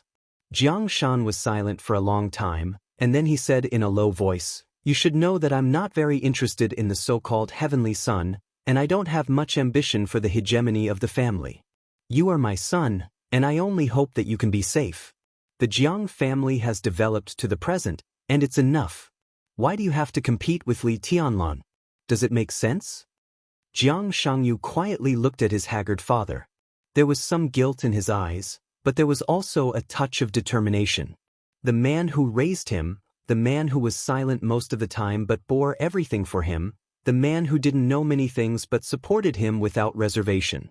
The man who was treacherous, indifferent, shrewd, rebellious, selfish, and hated by many people in the eyes of outsiders, the man who was willing to dig out his heart with a knife to protect his son and died without regret. But he was also the man Jiang Shangyu admired the most, and the only family he had. Did he have to fight? How could he not fight? Jiang Shangyu's eyes flashed for a moment, with a kind of inexplicable light. You know the answer. He whispered, Dad, he told you, right? Jiang Shan didn't speak. After this, you don't have to be so tired. Jiang Shangyu whispered, Only when Li Tianlan is dead can we have the right to fight or not. After a pause, he finally said, I've asked Yang Shaoqing to take action. Today, right now. The arrangement in Beihai is almost done. We have been waiting for Beijiang. After the matter in Beijiang is solved, it will be the decisive battle in Beihai. Today! Jiang Shan's body suddenly shook. Jiang Shangyu didn't speak. A few seconds later, the door of the speaker's office suddenly opened, and Jiang Shan's calm and majestic voice suddenly sounded. Prepare the car, go to the Beijiang Corps. Gunshots. Gunshots were everywhere. Blood, crying, screaming, begging for mercy, and cursing kept echoing. The encampment of the Beijiang Corps was already in chaos. Half an hour ago, when a group of family members of those who died in the Desert War came to the Corps encampment again to ask for an explanation but were refused entry, the crowd here had become agitated. It was no secret in the Corps that the Corps' pension could not be issued for a long time. In the face of the family members who intended to force their way into the encampment, a guard with a gun pushed down a young pregnant woman. His answer was like a flame that completely ignited everyone's inner anger. Pension? If the army headquarters of Zhongzhou State doesn't issue it, what can we do? If anyone dares to make trouble, I'll arrest you all. You want pension? Go to jail. The guards were overwhelmed by the completely angry family members. When the other guards were ordered to shoot as a deterrent, there was no room for redemption. It was Huang Tong who gave the order to shoot. The first bullet of the encampment guard hit the back of a family member. Blood flowed out. All the family members rushed into the encampment like crazy under great emotions. Gunshots rang out. The injured family member fell down. The chaos was completely out of control. Countless soldiers rushed out and looked at the family members who fell on the ground. All of their eyes were completely red. Huang Tong, I'll *CK your mother. When a young company commander cursed, some soldiers had already begun to pick up their weapons and shoot. Not at the family members. Instead, they aimed at the guards who shot at the family members. The twisted faces of those desperate family members were almost imprinted in everyone's heart. Almost every soldier had such an idea. If they were the ones who died on the battlefield one day, would their family members also receive the same treatment? They were crazy. The great anger made the soldiers completely lose their minds. The bullets flew directly toward the guards. In an instant, there was extreme contradiction among the soldiers. Some were carrying out Huang Tong's orders, and some were protecting the family members. The tragic killing broke out directly before anyone could react. The order of the entire encampment completely collapsed in an instant. No one knew what it was. However, the worst incident in the past 100 years completely broke out when no one was mentally prepared. In the 15th minute of the chaos, the top officials in the encampment began to report the situation to the army headquarters. Dongqing Wudi conveyed the situation to Li Huaqing at once. But everything was already irreversible. The car rushed all the way out of the Beijiang Council compound. Jiang Shangyu sat in the passenger seat, looking at the scenery outside the window with no expression on his face. The phone rang. Jiang Shan, with a serious face, took out his mobile phone, narrowed his eyes, and answered the phone. President. Yes, I already know. I just received the phone report, and I'm on my way. King bastard. Huang Tong is so confused that he ordered to shoot at the family members. Yes, I understand. I'll do my best to deal with the aftermath. Okay, thank you for your trust in me. After a brief exchange on the phone, Jiang Shan put down the phone with a solemn face. Dad, what did Li Huaqing say? Jiang Shangyu asked. Jiang Shan hesitated for a second, took a deep breath, and said in a complicated tone, The president gave me full authorization on behalf of the parliament. Before the army headquarters, the parliament, and the cabinet arrive, I have full authority to deal with this emergency. Before the people of the 3 highest departments arrive. Full authority. Jiang Shangyu showed a sneer and whispered, It seems that the parliament still doesn't trust us enough. Jiang Shan did not speak. Jiang Shangyu looked out of the window and muttered to himself, In this case, we have to hurry. Chapter 932. Li Tianlan failed to send Li Qingqing to Li Shi in person. As soon as the two of them entered the sanatorium, a tall and burly middle-aged man with a rough appearance rushed over. He seemed to have been waiting at the door of the sanatorium. When he saw Li Tianlan, without saying a word, he directly grabbed Li Tianlan's arm and dragged him in the direction of the nearby helicopter. The rotor of the helicopter had begun to whistle, and it was ready to take off in the shortest time. His face was covered with a thick beard, and he had a rough and somewhat ferocious appearance. His tall and fat body trembled slightly as he pulled the rope stiffly. Li Qingqing, who was a little confused, subconsciously grabbed Li Tianlan's arm and frowned slightly. Li Tianlan didn't know whether to laugh or cry. Now there were not many people in Zhongzhou State who dared to treat him like this. But to this man he couldn't get angry. Dongqing Rushi and Dongqing Qiuqi's godfather. Thunder God. Thunder God of the Dongqing clan. Thunder God, who accompanied him in the desert prison for a year. Since he was a child, Thunder God was the first outsider who had nothing to do with the Li family's camp that he had ever met. This was a kind of feeling that was difficult for others to understand. Although they only got along for a year, they were very happy. Later, Li Tianlan left the Li family, and they didn't see each other much. But Li Tianlan had always respected and appreciated Thunder God. "No, Uncle Thunder, wait a minute. Where are we going?" Li Tianlan followed Thunder God's strength helplessly. "Hidden Dragon Sea." Thunder God was stunned and said in a deep voice, "The parliament has been quarreling. Chen Fangqing and the minister almost fought in the conference room. The meeting is now adjourned. The minister told me to wait here and take you there as soon as you come." Chen Fangqing and Dongqing Wudi almost fought? And in the conference room of Hidden Dragon Sea? So explosive? Li Tianlan raised his eyebrows. "What happened?" "The situation in Beijiang is very chaotic now. I don't know much about it. Let's talk about it when we get to Hidden Dragon Sea." Thunder God pulled him onto the helicopter. Wait a minute. Li Tianlan turned to look at Li Qingqing and said slowly, "Your mother is in Ward 001 on the 3rd floor of the 2nd building. I can't go there now. How about this, you go to her by yourself? There is no one else in the room. You can have a good chat." Li Qingqing was stunned. She bit her lip and looked at Li Tianlan with a complicated look in her eyes, but she subconsciously let go of his arm. "By the way, tell her that we will go to Tiannan as soon as possible. Tiannan has something you need," Li Tianlan said again, and then he was dragged onto the helicopter by Thunder God. The helicopter shook for a moment and slowly lifted off. Li Qingqing stood under the helicopter in a daze. The strong wind brought by the rotors blew her clothes. She stood there silently and raised her swollen face. She looked a little pitiful. Li Tianlan glanced at her and shook his head. The helicopter rushed toward the Hidden Dragon Sea at full speed. In the cabin, Thunder God had calmed down. He looked at Li Qingqing, who was standing still below, and smiled. When he was about to speak, Li Tianlan handed him a cigarette and asked casually, "Why are you in Yuzhou?" "I attended a meeting of the army headquarters. The minister was in a hurry to find you, so he asked me to guard here." Thunder God smiled, took the cigarette, and took a deep breath. Li Tianlan nodded and said yes, with a complicated look in his eyes. He still remembered what Li Shi had told him.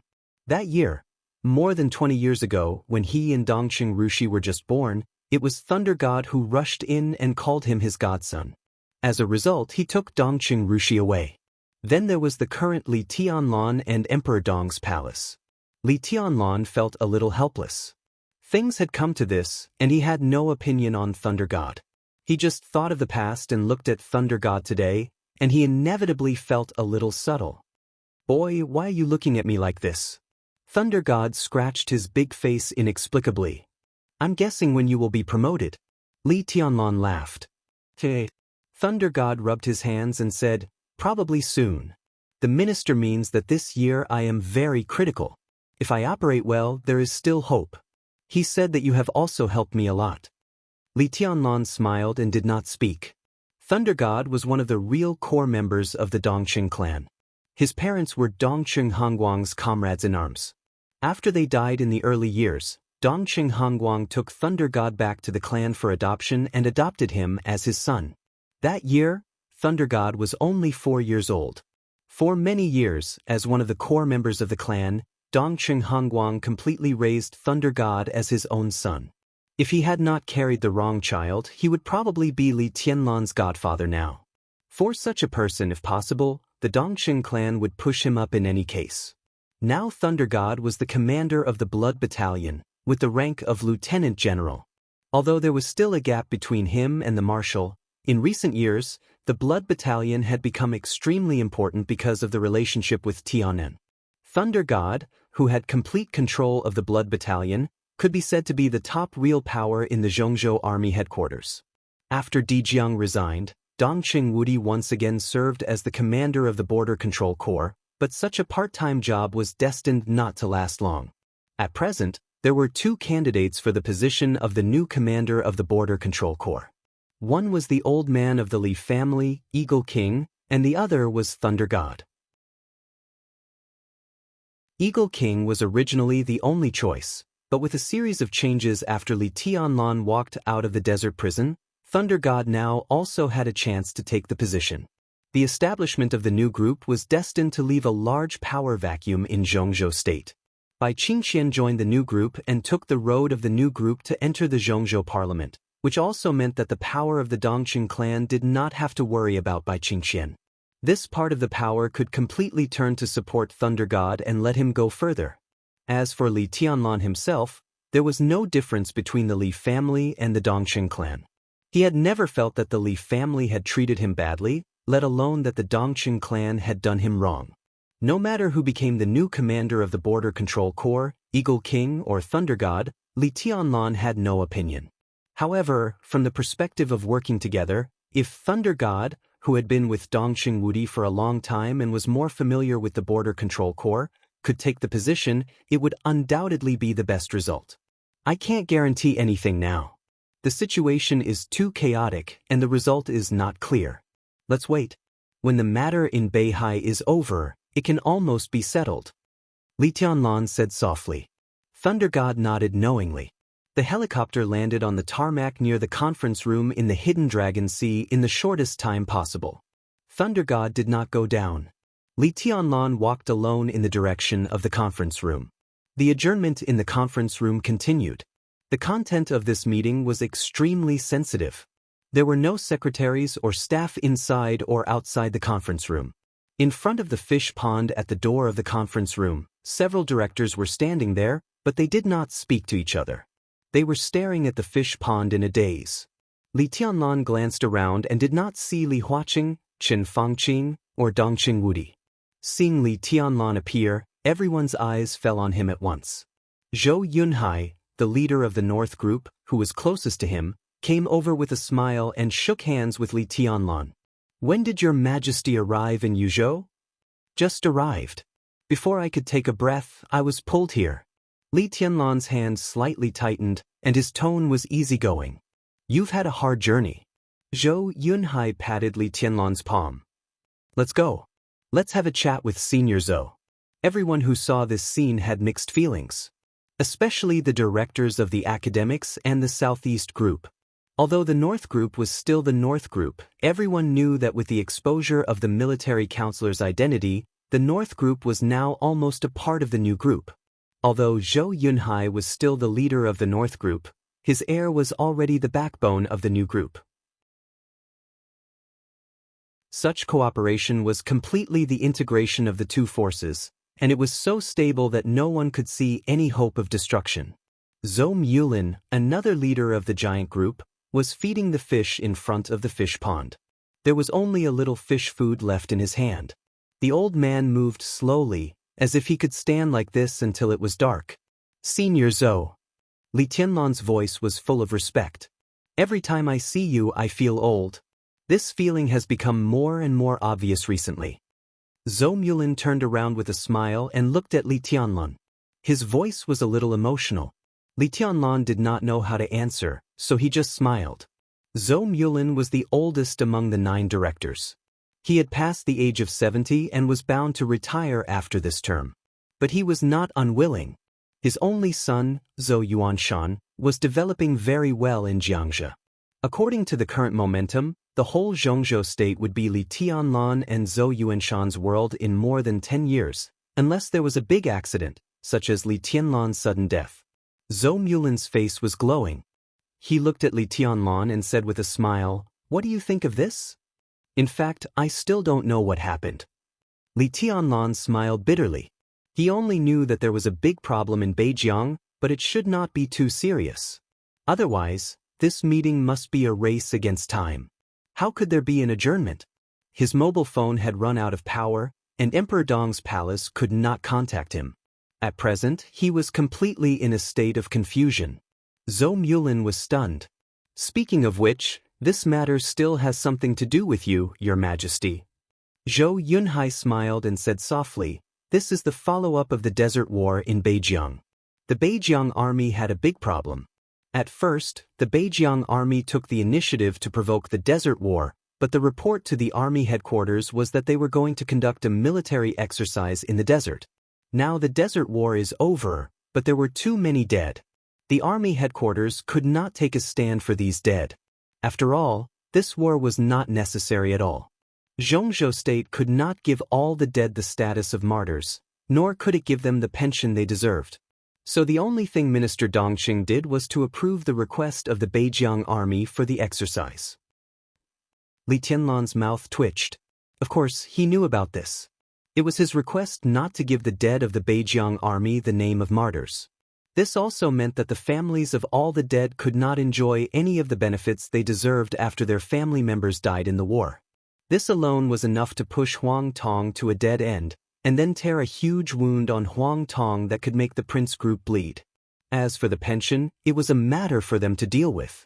No matter how he looked at it, the army headquarters had no reason to pay this pension.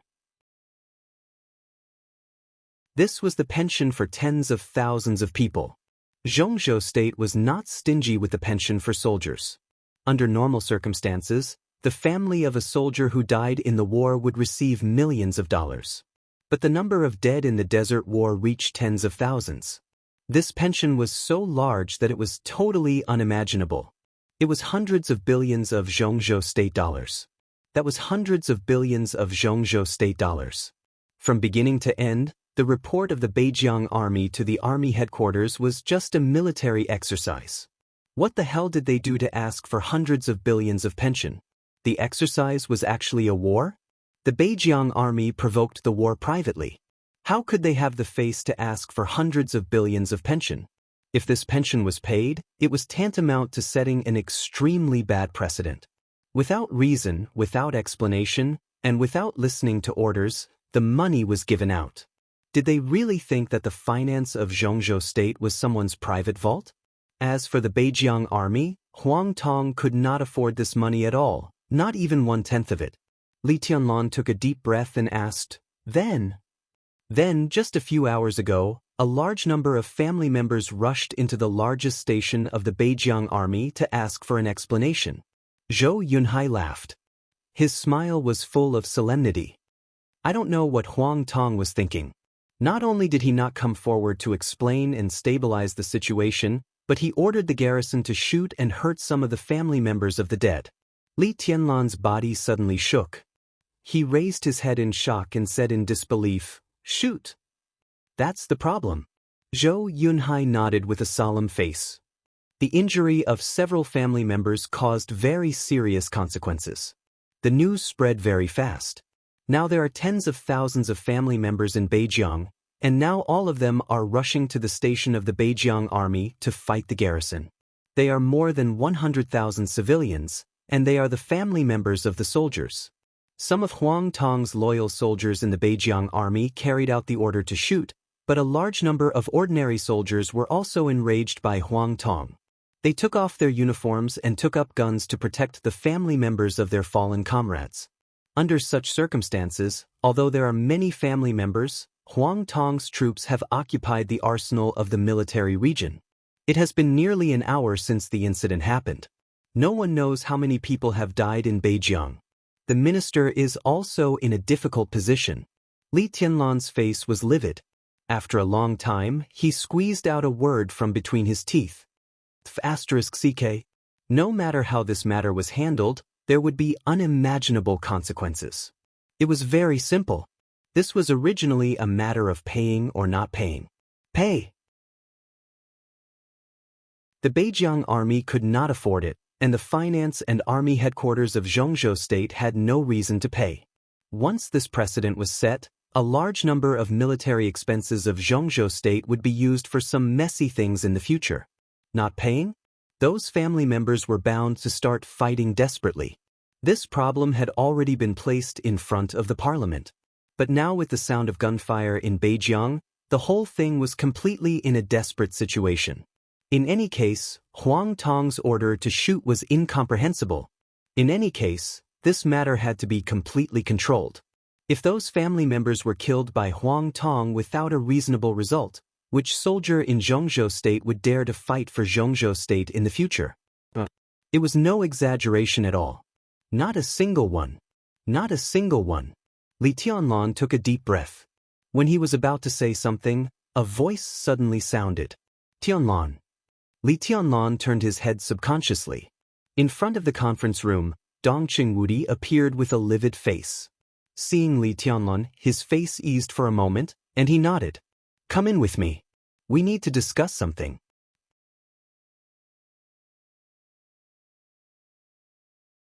Chapter 933. When they walked into the small lounge of the conference room, the atmosphere in the smoke-filled room was oppressive and almost suffocating. Li Huaqing sat on the sofa and took a big drag on his cigarette. His eyebrows were tightly wrinkled, with undisguised anger. Chen Fangqing sat there with a stiff face. There were many cigarette butts in front of him. His lips were dry and cracked, and he looked a little lost. Dong Qingwudi closed the door behind him. A slight noise caught everyone's attention. Chen Fangqing looked back at Li Tianlan. His pupils shrank, and he jumped up as if he had been stimulated. It's him! He pointed at Li Tianlan, and his face was ferocious and resentful. If it weren't for him, everything in the desert wouldn't have happened. He's the culprit of all this. Snap. Li Tianlan moved his body. In Dong Qingwudi's eyes, his body seemed to shake, but Chen Fangqing's body flew out and fell to the ground. Li Tianlan walked slowly to him and looked down at him, looking down at him with no expression. Are you comfortable? He asked slowly. Chen Fangqing seemed a little confused. He covered his face and looked at Li Tianlan blankly. After a long time, he reacted and growled ferociously, Li Tianlan. Enough. The corner of Li Huaqing's eyes twitched a few times, and he slammed the armrest of the sofa. Chen Fangqing suddenly roared and rushed toward Li Tianlan desperately. He had suppressed his emotions for too long. At this moment, he completely lost control of his emotions. Demeanor? Majesty? Composure? Restraint? Everything disappeared in her heart. His expression was distorted, his eyes were blood red, and he kept muttering something. He waved his fist directly at Li Tianlan's face. The Prime Minister didn't fight with Dong Qingwudi, but he fought with Li Tianlan. But his movement was almost like a snail in Li Tianlan's eyes. Li Tianlan casually reached out and directly pinched Chen Fangqing's face. Are you done? Li Huaqing's furious roar suddenly rang out. The white mist in Li Tianlan's hand surged for a moment, and he directly pushed Chen Fangqing out. Chen Fangqing's body slammed into the wall as he gasped for air, his eyes filled with hatred. But Dong Qingwudi and Li Huaqing noticed at the same time that the swelling on his face from the slap had disappeared, as if nothing had happened. Li Huaqing secretly sighed and shook his head, not knowing what to say. In a private place, Li Tianlan and Chen Fangqing had been sworn enemies for a long time. Although that slap was shocking, however, there were only a few people present, so it was not a big deal. After this slap, both sides seemed to slowly calm down. Chen Fangqing also seemed to feel the strangeness of his face. He reached out and rubbed his face. In the end, he fell silent and sat on the sofa, not saying a word. Prime Minister, you really have nothing better to do. You're still here trying to shirk responsibility for such a big thing. Are you trying to push the blame onto me so that the northern borderlines matter can be smoothly resolved? The desert was just a drill. Tens of thousands of people died. What does that have to do with me? I don't know anything from beginning to end. Li Tianlan said lightly. We all know that it was a war, a **T drill. He glared at Dong Qingwudi. You're all playing dumb here. In the past year, the Army headquarters has never issued any combat orders to the northern borderline. I'd like to know who issued the combat orders to the northern borderline corps. Dong Qingwudi's expression was cold. It doesn't matter who it is. What matters is who the target is. Chen Fangqing, more than 1,000 elites of Emperor Dong's palace died in the desert. If it weren't for the so-called drill in the northern borderline, none of this would have happened. You want to start a war, kill me, and put the blame on me. Why is it that you want to kill me and I don't resist? Li Tianlan's voice was cold. That's a blockade. That's just a blockade. If Emperor Dong's palace hadn't acted on its own. Acted on its own? Li Tianlan interrupted Qin Fangqing. His voice was calm. F***CKU. You. Qin Fangqing was stunned, and then he roared angrily again. What did you say? You heard me very clearly. I'm asking about your mother. Li Tianlan said blandly. From the beginning to the end, it was the northern borderline corps who acted on its own. Not to mention Emperor Dong's palace. Any Zhongzhou person has the right to fight back when he is about to be murdered by the power. Qin Fangqing, no one is willing to wait for death. Emperor Dong's palace is like this, and so are you. This is good for Zhongzhou state. You know nothing about the overall situation. Zhongzhou state needs stability and a future. It doesn't need any cancer. Qin Fangqing growled. Such a cancer must be eradicated. No one wanted to kill you in the beginning. If Emperor Dong's palace hadn't reacted so violently, how could there have been a desert war? Don't you know it yourself? An overly powerful Emperor Dong's palace is not a good thing for Zhongzhou state. For the future of Zhongzhou state, for the overall situation, what's wrong with some people dying in Emperor Dong's palace? It's just some people dying. How dare you? F***CKU. Li Tianlan interrupted Qin Fangqing again. It was the same content, the same rudeness. Qin Fangqing's mood was obviously not right, but what he said was clearly from the bottom of his heart. Under normal circumstances, he would never speak his mind. Although it was outrageous, maybe Qin Fangqing thought so in his heart. The overly powerful Wang family of Beihai was a cancer for Zhongzhou state. So what was wrong with weakening and suppressing it? What was wrong with the Wang family of Beihai giving up some things that Zhongzhou state could not tolerate for the overall situation? They should have done that.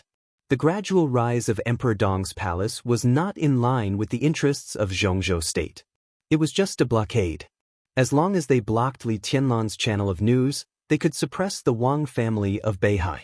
After the Wang family of Beihai disappeared, they could subdue Li Tianlan. This was the most beneficial thing for Zhongzhou state. So what if some people died in Emperor Dong's palace? It was just some people dying. They should focus on the overall situation. Li Tianlan had no intention to judge whether Qin Fangqing's thoughts were right or wrong. He could not think in Qin Fangqing's position. But he knew that Qin Fangqing firmly believed that he was right. What he said was almost the truth in his view. Li Tianlan smiled and said indifferently, "It's true that only some people died in Emperor Dong's palace. They are dead and the funeral has been held. There is no way to change it. You have your overall situation and your position. I don't need to say anything more. But obviously, you want to attack Emperor Dong's palace, you want to kill me, you want to kill my woman. You have enough reasons, but you failed. No matter what reasons you have, failure is failure. The situation is already obvious, isn't it? You can't play a role in the future of Zhongzhou state now, but I can. I don't need to be the god of war of Zhongzhou state. As long as I am in Tiannan, I can make the whole dark world and even any country in the world dare not offend Zhongzhou state. I am the overall situation of Zhongzhou state. So, Prime Minister Qin Fangqing, now the overall situation is so obvious. For the sake of the overall situation, it doesn't matter if some people die in your Qin family, right? His voice was flat and low. In Qin Fangqing's ears, it sounded like a devil's whisper. I have investigated. Those who are related to you, your family, your mother's family, your children, your wife, your cousins, everyone. I have counted. The exact number is 318. Li Tianlan laughed. I can tell you responsibly that Emperor Dong's palace will kill these people, including you, one by one. I hope you can focus on the overall situation. For the future of Zhongzhou state, I can only ask your whole family to die. He leaned forward slightly and stared into Qin Fangqing's eyes. No one in your family can escape. No one can protect them. He pointed to his nose. I said so. Qin Fangqing stared at Li Tianlan and said nothing. In fact, he had a lot to say, but in the current situation, he could only say it casually. It was meaningless. Without absolute power, it was useless to say anything. Emperor Dong's palace wanted to kill his whole family. As long as he left this position, Emperor Dong's palace could definitely do it. Qin Fangqing could also say that he wanted to kill Li Tianlan's family. He could say it 10,000 times, but what was the use? Li Tianlan killed Zhu with one strike at the airport. The death of an invincible realm expert had caused an uproar in the dark world. Compared with Li Tianlan's strength to kill the enemy with one strike, many people were concerned about how Li Tianlan found Zhu at the airport. Did this mean that anyone who was hostile to Li Tianlan could not hide in any environment? If so, no one dared to do anything to Li Tianlan again. Chen Fangqin knew very well that with the death of Zhu, an invincible realm expert had fallen in the final battle of Beihai. Everyone was a little dissatisfied with him. Next, it was impossible for them to be persuaded by him to deal with Li Tianlan. If you have talked enough, let's talk about what happened in Beijiang this time. Li Huaqing glanced at Li Tianlan and said calmly, "Tun, you talk. The Beijiang Corps has to take all the responsibility." Without any hesitation, Li Tianlan said directly. Li Huaqing narrowed his eyes and said calmly, "Be more specific." Severely punish Commander Huang Tong of the Beijiang Corps. If he hadn't ordered the guards to shoot his family members, the conflict wouldn't have intensified to this extent. If he hadn't acted without authorization, the Desert War wouldn't have happened. He is the culprit of all the incidents. His decision not only caused the Beijiang Corps to lose tens of thousands of soldiers, but also caused turmoil in the entire army headquarters. The impact is too bad. For such a person, there is no need to be polite. He will be punished with treason and executed directly. His entire family will be executed together. This is a warning to everyone to abide by the rules, especially the soldiers.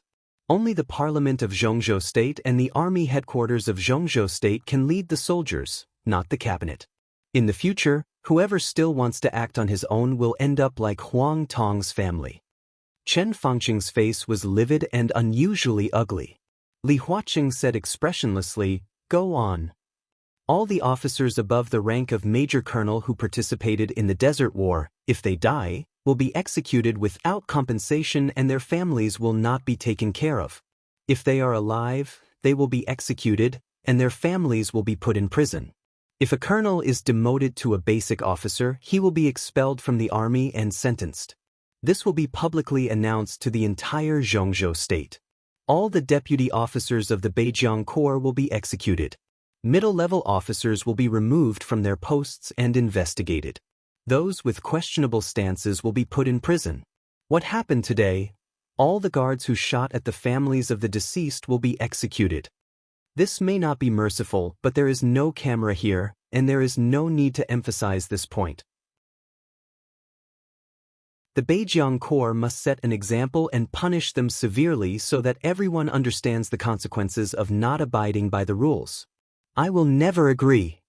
Chen Fangqing suddenly stood up and roared with a livid face. Li Tianlan rarely spoke so much, but there was an almost brutal coldness and killing intent between the lines of these words. The series of executions almost chilled people's hearts to the bone. If all this was really carried out according to the way he said, his status in the Prince Group and in Zhongzhou State would be reduced to the bottom.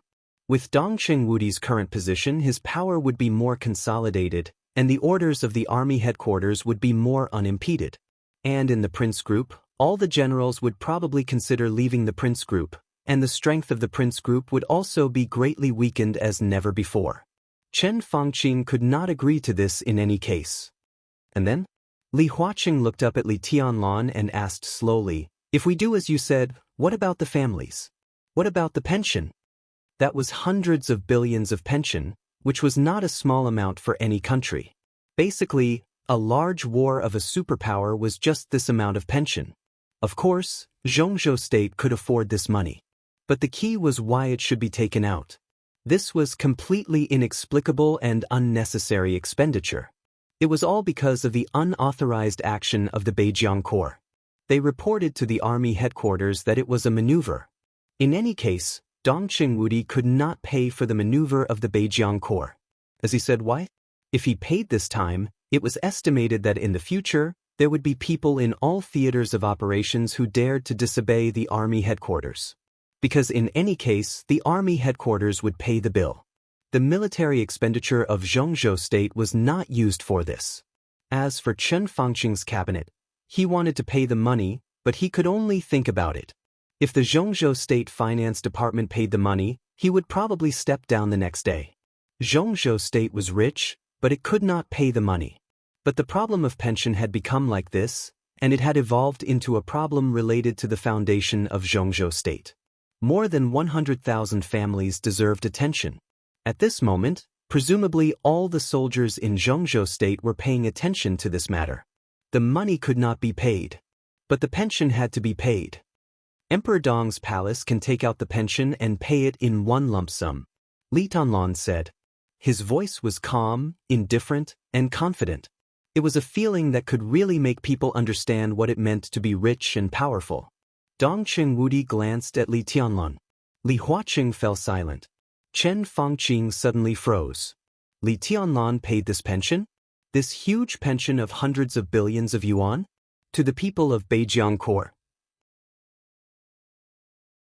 For a moment, an indescribable chill rose from Chen Fangqing's heart. He suddenly understood what Li Tianlan meant. This pension was to be given to the people of Beijiang. It was not to be given to Beijiang. According to Li Tianlan's way of dealing with it, all the people in Beijiang who opposed him were dead. This money bought the attitude of all the soldiers of Zhongzhou State. It bought the hearts of hundreds of thousands of families of the deceased. It bought a brand new Beijiang that was completely under Li Tianlan's control. To be exact, Li Tianlan wanted to buy more than 1 million square kilometers of land in the entire Beijiang with hundreds of billions of yuan. Chen Fangqing's body suddenly shook. He seemed to want to roar again, but his body suddenly felt weak. He slumped on the sofa and kept shaking his head, murmuring, "This can't be, it can't be like this. Li Tianlan, you are stealing the country." Li Tianlan was expressionless and said calmly, "In any case, Huang Tong and his family must die." He looked down at his watch and said faintly, "Wuqing is already on the way." Li Huaqing suddenly looked up and noticed that Li Tianlan was only wearing a white shirt at this time. He didn't realize there was a problem at first, but until Li Tianlan reminded him, he suddenly realized that Li Tianlan was only wearing a thin shirt. The black windbreaker with complicated golden patterns was already on the way.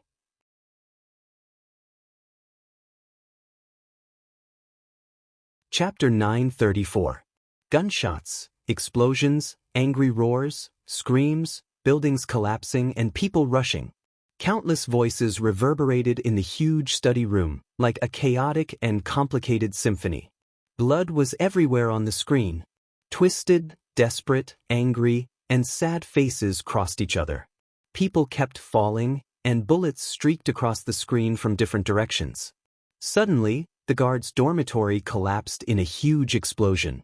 Thick smoke rose, and fire rose to the sky. The station was full of chaotic people, fighting, tearing, shooting, and murder. The endless blood stimulated people's hearts, and everyone almost lost their minds. The raging tide of people was destroying everything around them. Huang Tong sat on the sofa in a daze, watching the chaotic scene outside through the screen. His face was pale, but he had a perverted smile on his face. He kept muttering to himself, "Not enough, not enough. Go to hell, all of you go to hell." Hee ha. Yang Shaoqing stood beside Huang Tong, his eyes filled with pity. If the hellish tragedy in front of him was a drama, Huang Tong was undoubtedly one of the main characters in this drama. Someone was the director behind the scenes, pushing the main character to the front. With just a few orders, everything happened naturally. Huang Tong's laughter echoed in the study room, his voice getting sharper. "Look at this old man, he was shot at least twice in the head. He died a horrible death. Why is this young woman rushing forward? She looks like she hasn't been married for long. She's very young. Did her husband die? Or did her brother die? I don't know if she has children. Oh, she's fallen. These people are really cruel. Blood, there's blood. They stepped over her. Oh, she's still struggling. Stepped into meat paste. What a pity. I don't know if she has children. What a pity. There's another one over there. He's a student, right? He looks familiar. Why do I feel like I've seen him before? The family of a dead officer? Naive. Is he here to show off the hot-bloodedness of a young man? Oh, his family is next to him. He's going to die. Bang, shot in the leg. His marksmanship is too bad. He should have been shot in the head. Hit the head. He's saved. They're lucky. Oh, and over there. Explosion, boom, he's dead. Ha ha. Huang Tong waved his hands and feet as he laughed. His body trembled as he bent over, clutching his stomach as he laughed incessantly. All of them deserve to die, a bunch of pitiful creatures, damn pitiful creatures, they all deserve to die, don't they? Ha ha. He kept smiling, but the rims of his eyes gradually turned red. Huang Tong abruptly turned his head and glared at the expressionless Yang Shaoqing. Say something. Did they deserve to die? F** King say something. Yang Shaoqing silently looked at the crazed Huang Tong. You pity them. They are civilians of Zhongzhou State. They were civilians. I am a soldier, a military officer. I was the one who gave the order to shoot and kill the civilians of my own country. Huang Tong's eyes were bloodshot as he roared crazily. He panted heavily for a long time before he sat down on the sofa. He covered his face with both hands and sobbed, I'm a soldier. His voice trembled with undisguised regret and pain. Yang Shaoqing was indifferent. This is a necessary sacrifice. Huang Tong abruptly raised his head, his blood-red eyes staring at Yang Shaoqing. A necessary sacrifice. It was this sentence again. Before the Desert War, Chen Fangqing had said this to him. Yang Shaoqing also said this to him before he gave the order to shoot. He was actually moved by this sentence twice. Huang Tong smiled bitterly. Are you so at ease? This is a necessary sacrifice. Yang Shaoqing's face was expressionless. Besides, you gave the order to shoot them. Huang Tong gritted his teeth and closed his eyes in pain. He did give the order. Except for a few people involved, no one in Zhongzhou State could believe that Huang Tong would give such an order. Even the council members couldn't believe it. But Huang Tong just did it. When the first bullet hit the family members, when it happened to the family members, everything was already irreversible. Without such an order, the family members would be dissatisfied, but as long as they could find a way, things could always be delayed until Zhongzhou State could come up with a proper solution. Although this was not the best plan, at least it could stabilize the situation. But a stable situation was not what Jiang Shan wanted. So under his instigation, Huang Tong gave the most insane order to shoot the family members. This was the last thing he needed to do. He would completely detonate the chaotic situation. When it was out of everyone's control, Jiang Shan would arrange for him and his family to leave Zhongzhou State. And everything in Beijiang would be completely taken over by Jiang Shan. Huang Tong had no choice. For such an order, he would feel guilty, uneasy, and afraid. But compared with that, he wanted to keep himself and his family alive. It's almost time. Yang Shaoqing suddenly said, General, use heavy firepower. Huang Tong jumped up as if he was scared and subconsciously retorted, It's not the time yet. It's not up to you to decide. Yang Shaoxiong said blandly, The speaker is already on his way. Before that, we have to do everything we can. It's not the time now. Hee, maybe in half an hour, you won't be able to hold the arsenal in the station. Now, please give the order immediately. Huang Tong stared at Yang Shaoxiong and suddenly said, You're such a good dog. Yang Shaoxiong looked at Huang Tong expressionlessly and did not speak. Huang Tong suddenly picked up the phone and dialed a number. There were a lot of heavy weapons in the arsenal of the army station. Once they were used, they could cause devastating damage to the current battle situation. Once this order was given, the situation would be completely out of control. This was undoubtedly what Jiang Shan wanted most. He was the speaker of Beijiang. No one would blame him if something happened to the army without warning.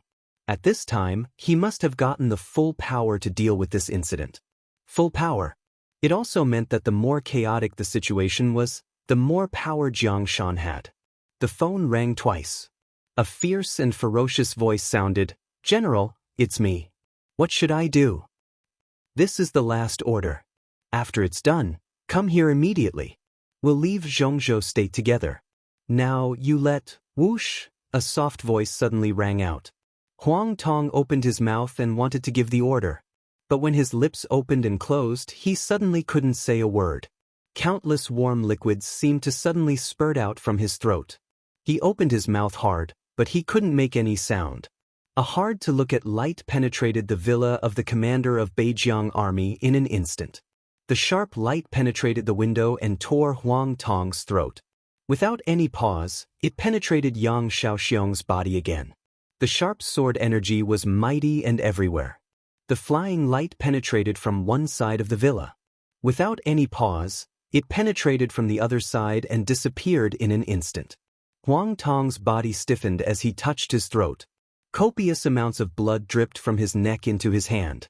Huang Tong's pupils suddenly contracted. He slowly turned his head in disbelief and glanced at Yang Xiaoxiong. Yang Xiaoxiong's expressionless face was already full of horror. He took a careful step forward. Bang! In the dull sound, countless drops of blood burst out of Yang Xiaoxiong's body. His body turned into minced meat in the blink of an eye, and blood splashed everywhere. Huang Tong looked at it in horror, but he couldn't make any sound. He felt that his body was splitting madly with indescribable pain. His head, neck, limbs, and torso. The sharp sword energy penetrated through his body and cut everything in his body without any hesitation. There was no sound. The phone in Huang Tong's hand fell to the ground. A large number of body parts appeared in the book again. In the room. Hello? Hello? General? On the phone, the ruthless voice said hello twice. He seemed to want to say something, but his voice instantly fell silent. The chaotic voice sounded in the phone for a moment, and then the arsenal on the other end of the phone became dead silent again. Boo! In just a few seconds, a deafening roar suddenly sounded in the chaotic battlefield. The ferocious guards, angry soldiers, and desperate families stopped almost at the same time and looked at everything in front of them in shock. The huge crowd had pushed into the high-rise residential area of the Beijiang army's encampment. More than 10 villas stood quietly in the courtyard with birds chirping and fragrant flowers, with the smell of power. When the battle was at its most intense, a light appeared in everyone's sight. That colorful and dazzling light came from the distant sky and silently passed through the crowd. All the guards in front of him were instantly dismembered, and a large number of corpses suddenly appeared on the battlefield. The light did not stop at all. It flew over the battlefield and rushed directly into the high-rise residential area. It was unimaginably fast. No one's consciousness could keep up with the light. The light rushed through the high-rise residential area and rose into the sky in an instant. With an endless sharp colorful arc, it went straight into the sky and disappeared in an instant. Everyone stopped subconsciously. In the huge silence, the sudden roar was simply earth-shattering. In everyone's sight, the villas where the high-level officials of the army lived collapsed in an instant. Smoke and dust rose all over the sky. From beginning to end, every villa became a ruin. Zhongzhou State. Hidden Dragon Sea. In the conference room, the directors who had reconvened the meeting watched this scene quietly through the screen. Everyone's heart was extremely cold, because of the inexplicable chaos on the battlefield, and because of the sudden appearance of the light. Every time people saw Ruthless, their hearts would be extremely cold. It was a kind of annihilation and killing without any emotional fluctuations. Before that light, it seemed that the whole world was extremely fragile. Li Tianlan sat in the conference room. He sat opposite Li Huaqing. He sat in the position that once belonged to Wang Tianzong alone. He withdrew his eyes from the screen and said lightly, "Now part of the problem has been solved. Minister Dongqing and I will immediately leave for Beijiang and solve this matter completely." Li Huaqing was about to speak when there was a sudden commotion on the silent screen.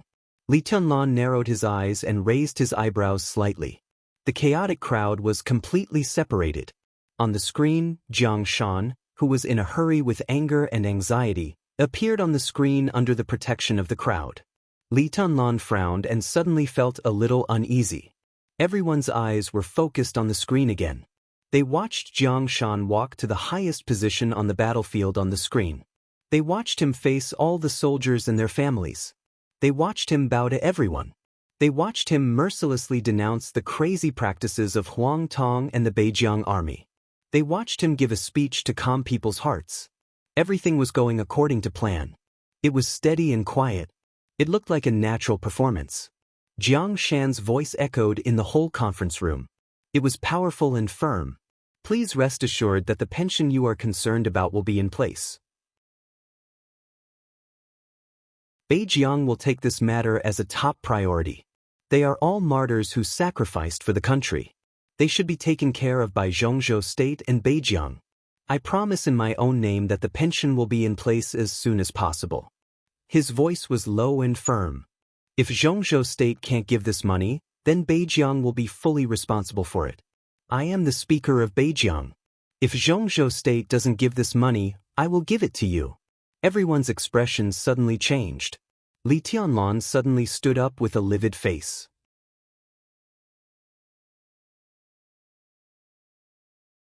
Chapter 9:35. At 3 o'clock in the afternoon, Li Tianlan followed Dongqing Wudi out of the conference room in the Hidden Dragon Sea in silence. The meeting was over, but the result was extremely strange. Jiang Shan took all the responsibilities. The parliament gave him full power, and this power was fully exerted in his hands. The chaos in the army station had completely subsided. People in Beijiang began to count the losses. The corpses of Huang Tong, Yang Shaoqing, and others were sorted out. In front of the corpses, Jiang Shan once again gave a long speech, summary, and promise.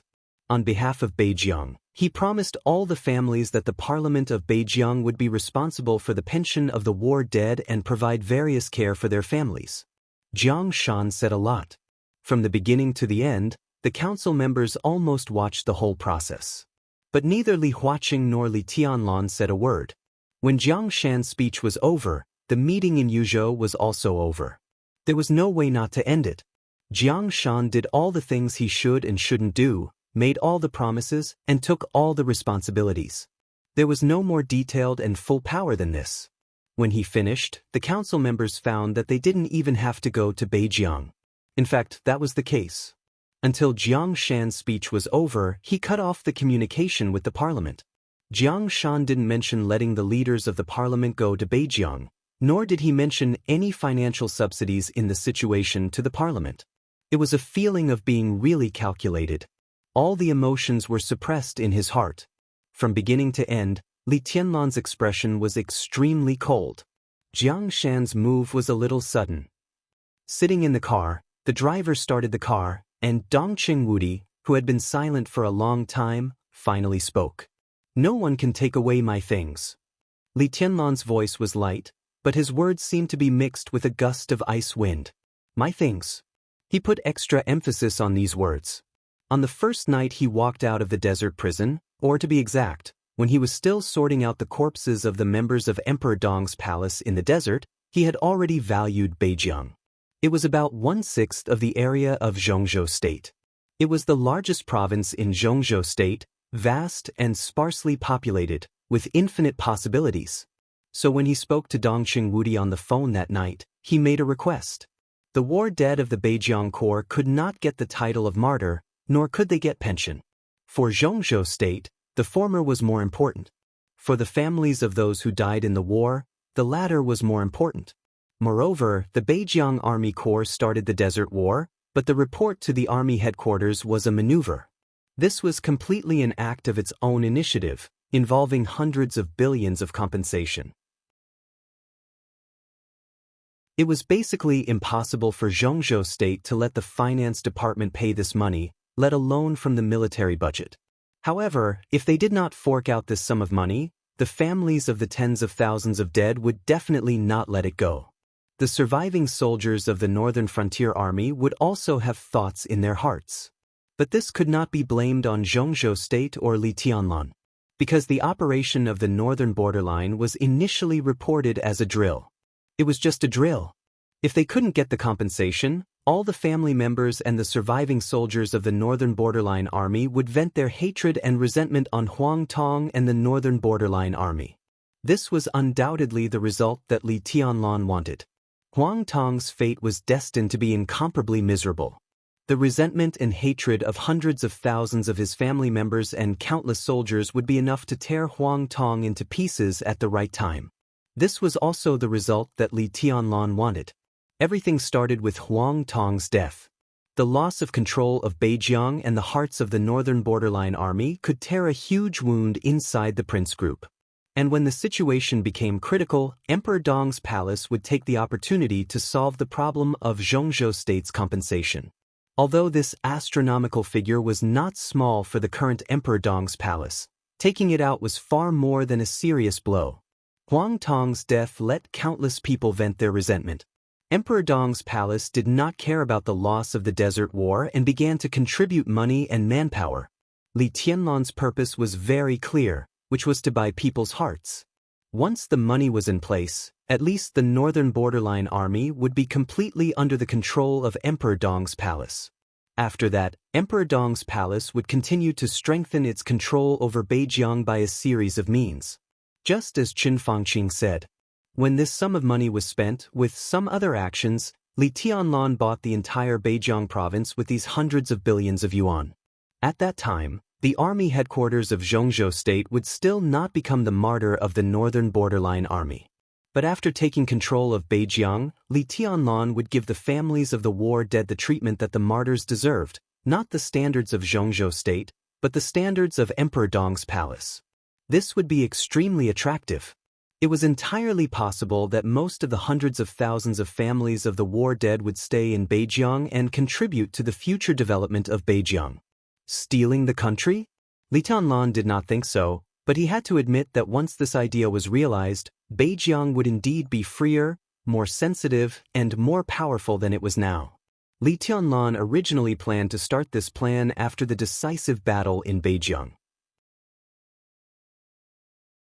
Today's Emperor Dong's palace did not lack talents, nor did the giant group. If the two sides cooperated to promote this plan, the implementation would definitely be very smooth. There was no problem with this plan, the layout, the financial resources, and even more so with this plan. But Li Tianlan did not expect that there would be such a serious problem in time. It was almost exactly the same plan as him. But it was not Emperor Dong's palace that carried out this plan. Jiang Shan. It was Jiang Shan, the speaker of Beijiang. No one could have thought that the other party would be so crazy and radical. Li Tianlan did not expect that there would be someone else besides him and the Wang family of Beihai who dared to have such an idea. But there was no doubt that when everyone was unprepared, Jiang Shan's big gamble succeeded. He was the speaker of Beijiang and had a natural advantage over Emperor Dong's palace.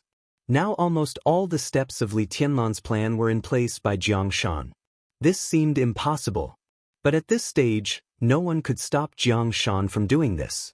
This time, it was too sensitive. It was no longer a matter of Beijiang, but the morale of the entire Zhongzhou state.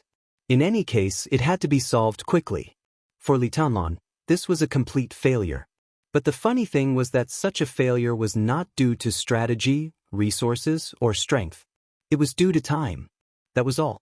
It was almost the same plan and idea. The only difference was that Jiang Shan used his identity as the speaker, so he moved faster, more decisive, and more ruthless. Li Tianlan leaned against the back of the car, took a deep breath, and suddenly said, "Minister, go ahead." Dong Qingwudi said yes. "Where does Beijiang get so much money?" Li Tianlan asked slowly. In Jiang Shan's speech, he repeatedly emphasized that if Zhongzhou state did not give the pension, then Beijiang would pay the money. This sentence appeared many times, which was tantamount to pushing himself and Beijiang to the opposite side of the parliament. But when the family members who were a little desperate and out of control heard this sentence, they would undoubtedly recognize Beijiang province more. But with the financial situation of Beijiang, how could they come up with hundreds of billions of pension at a time? The normal operation of a province required money in all aspects, including countless projects, salaries of civil servants, and research funds. The funds of various departments were various. The reason why Beijiang had such a special position in the territory of Zhongzhou state was not because of its developed economy, but because of its sensitive situation. In theory, it was impossible for Beijiang to come up with the money. After all, only looking at the economic development, Beijiang could not compare with Wuyue, Huading, Nanyue, and Jiangzhe at all. This is what we can't figure out. Dongqing Wudi shook his head slowly. But since Jiang Shan can make a promise, he must have a way. Maybe it's foreign funds. His voice was a little cold. Jiang Shan. After murmuring to himself, Dongqing Wudi sneered. I really looked down on him before. A dog that bites doesn't show its teeth. This time I've learned something new. Check it out. Li Tianlan said in a low voice. I'll ask the Flourishing Age Fund to cooperate. First, find out the source of his funds. Jiang Shan can't be behind him. If you're right, it's foreign funds. Li Tianlan thought of Chen Fangqing's evaluation and smiled. Jiang Shan is really a thief of the country. Dongqing Wudi nodded, thought for a moment, and said slowly, don't act rashly in Beijiang. Li Tianlan said, Dongqing Wudi breathed a sigh of relief. He was afraid that Li Tianlan was young and aggressive, unwilling to accept this failure. Such a failure was really inexplicable. There was nothing wrong with him, but Jiang Shan, who interfered, directly occupied the right time, place, and people. This was undoubtedly the most frustrating thing. If Li Tianlan couldn't stand this and did something, the situation in Beijiang was bound to be more chaotic. I can't do anything, can I? Li Tianlan smiled. I'm afraid the president won't support me to do anything. Before figuring out who is behind Jiang Shan, I can only wait and see. The timing chosen by the other party is a little strange. Don't you think it's a little hasty? Li Tianlan thought for a while and finally shook his head. I guess he's also planning something? He narrowed his eyes. Since the other party has the courage to take Beijiang, even if he's planning something, he must have reached the final stage. If he wasn't determined to go from behind the scenes to the front, he wouldn't have acted so crazily. So the person behind Jiang Shan will definitely appear in front of everyone in the near future. Just wait and see. I still say the same thing. Li Tianlan said calmly, no one can take away my things. Dongqing Wudi reached out and patted Li Tianlan on the shoulder without saying anything. What's your next plan? He asked. Li Tianlan was silent for a moment and looked at Dongqing Wudi. His eyes were a little complicated. Li Shi will join Emperor Dong's palace and should go back to Tianan with me. Li Tianlan said quietly, take them back and then go to Beihai. This game has been going on for so long. It's time to end it. Climbs.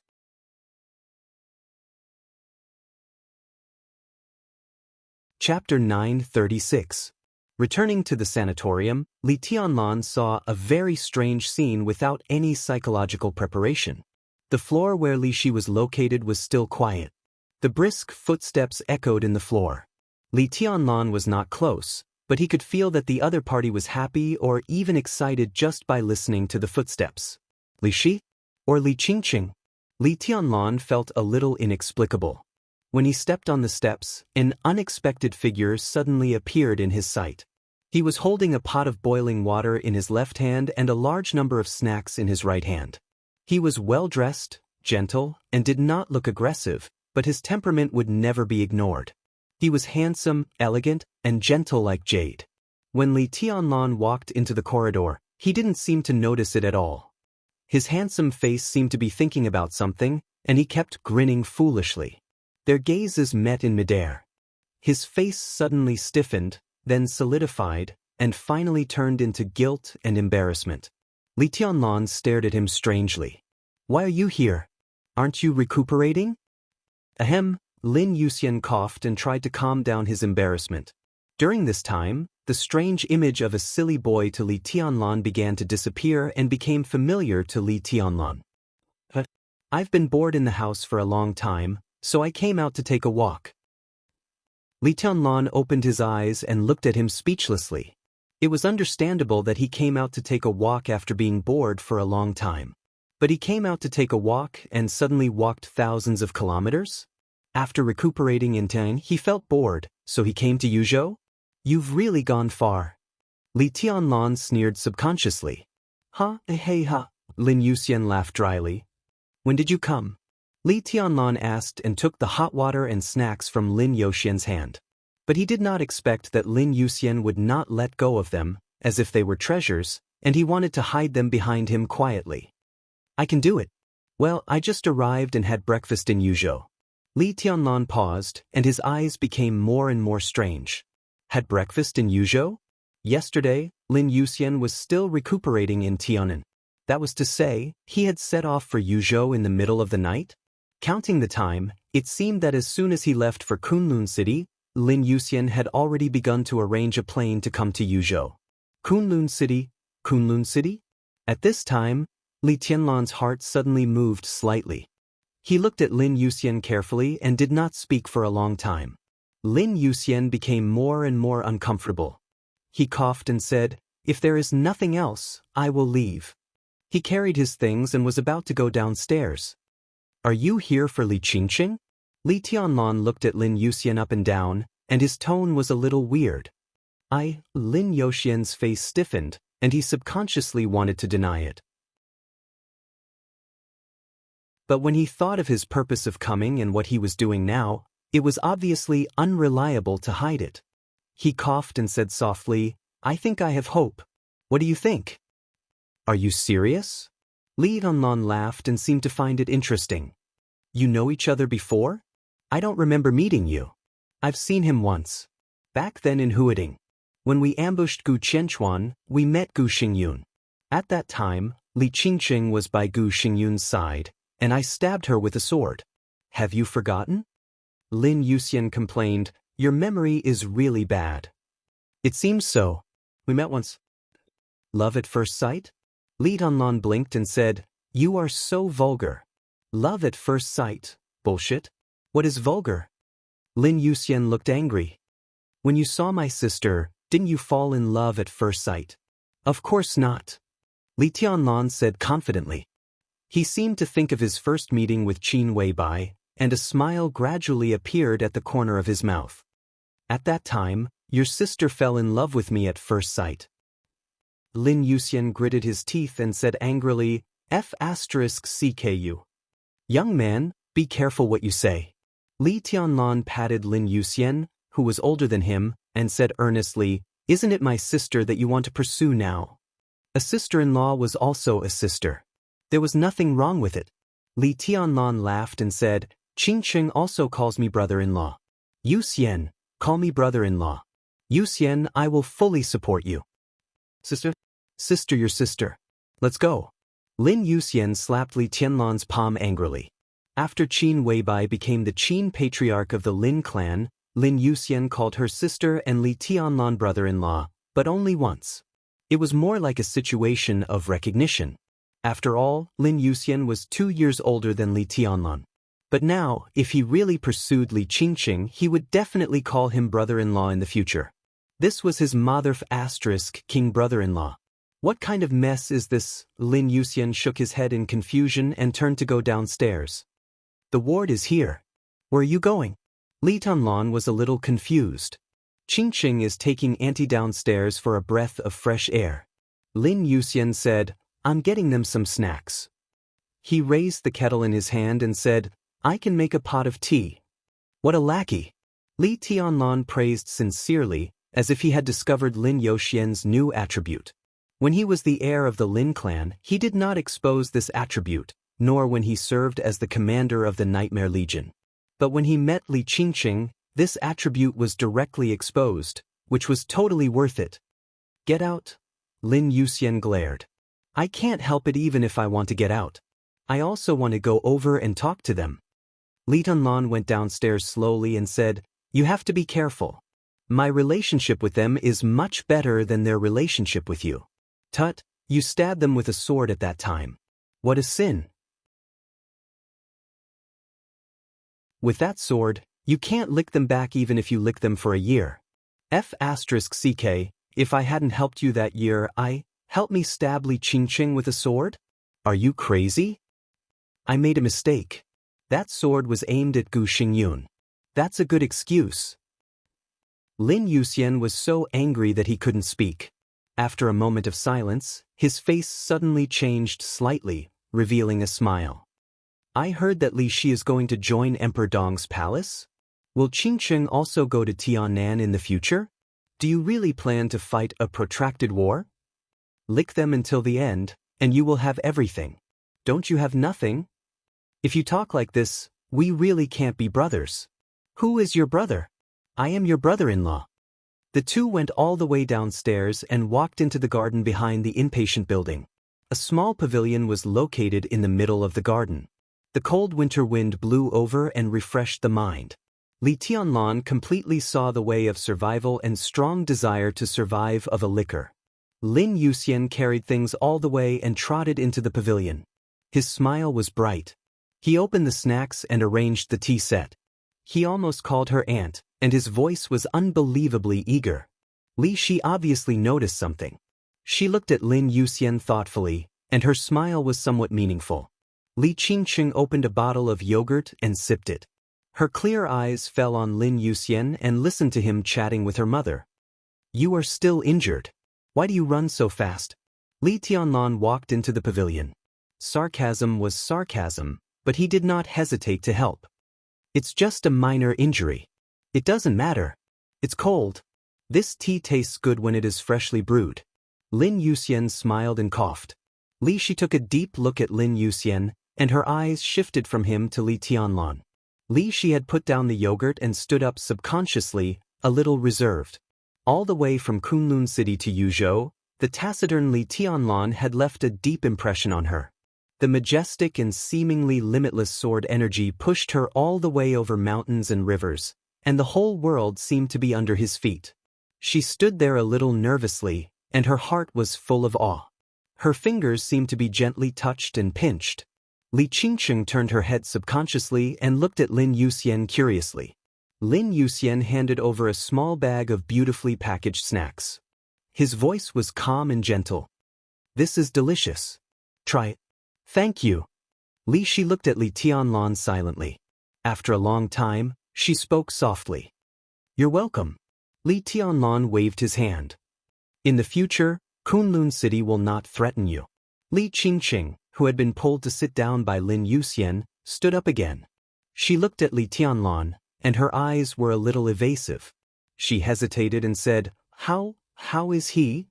She was not reluctant to leave Kunlun City. But no matter what, however, in terms of blood relationship, Gu Xingyun was her biological father. If not, when Lin Yuxian stabbed Gu Xingyun with his sword, she would not have subconsciously stood in front of Gu Xingyun to protect him. He is not dead yet, Li Tianlan said calmly, but from now on, Kunlun City should slowly disappear, and the living space of the Gu family in Zhongzhou State will also be compressed.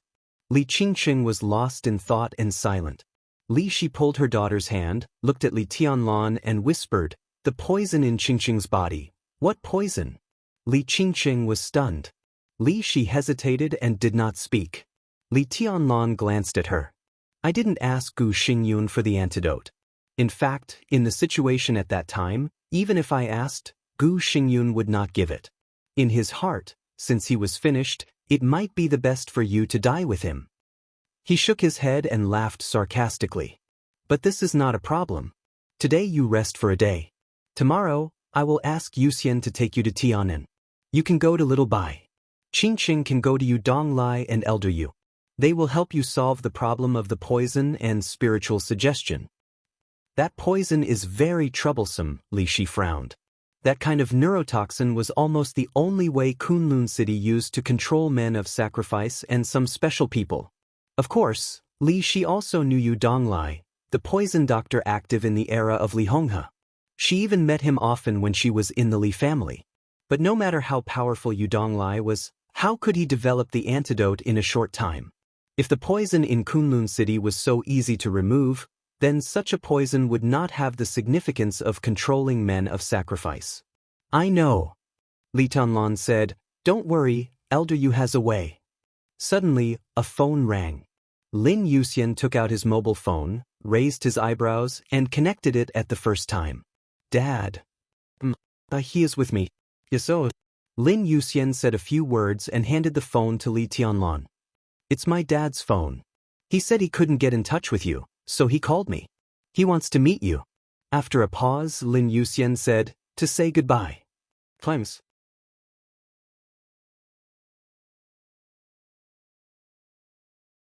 Chapter 937. When Li Tianlan arrived at the airport, it was less than 40 minutes before Lin Fengding's plane took off. His decision to leave Zhongzhou State was sudden, but Li Tianlan and Emperor Dong's palace were not the same as before. After absorbing the intelligence channels of Samsara Palace, Li Tianlan already knew the reason why he wanted to leave Zhongzhou State on the way here. In the afternoon, the airport was noisy and lively. Li Tianlan went all the way to the VIP area and saw Lin Fengting drinking coffee and waiting for the plane to take off in a quiet cafe. Lin Fengting also saw him and waved his hand with a smile. Li Tianlan walked over and sat down. He took the menu from Lin Fengting and ordered a cup of coffee. I decided to leave at the last minute and was in a hurry, so I had to trouble you to come here. Otherwise, I actually planned to go to the sanatorium to see Li Shi. How is she? Lin Fengting said with a smile. His words were very polite. The identity of an elder was actually a little vague between them. Lin Fengting was modest and did not value this identity very much.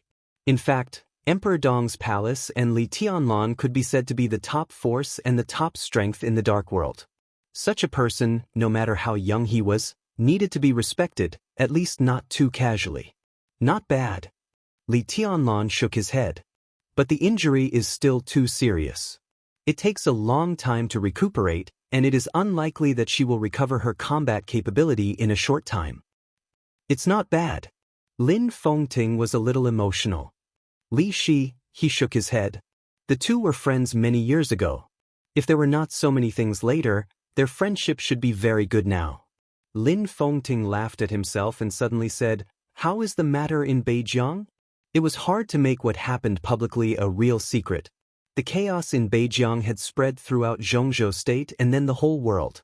It was no exaggeration to say that countless forces were paying attention to the situation in Beijiang. Li Tianlan's facial muscles twitched slightly and he said slowly, "Jiang Shan intervened in the affairs of the Beijiang Corps and promised an astronomical amount of compensation. This time, Emperor Dong's palace was set up and suffered a heavy loss." This was Li Tianlan's real thought.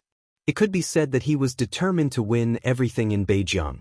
If the chaos in Beijiang had not happened today, then after the final battle in Beijiang, Li Tianlan would have detonated everything with his own hands and pushed the whole thing to the situation he wanted.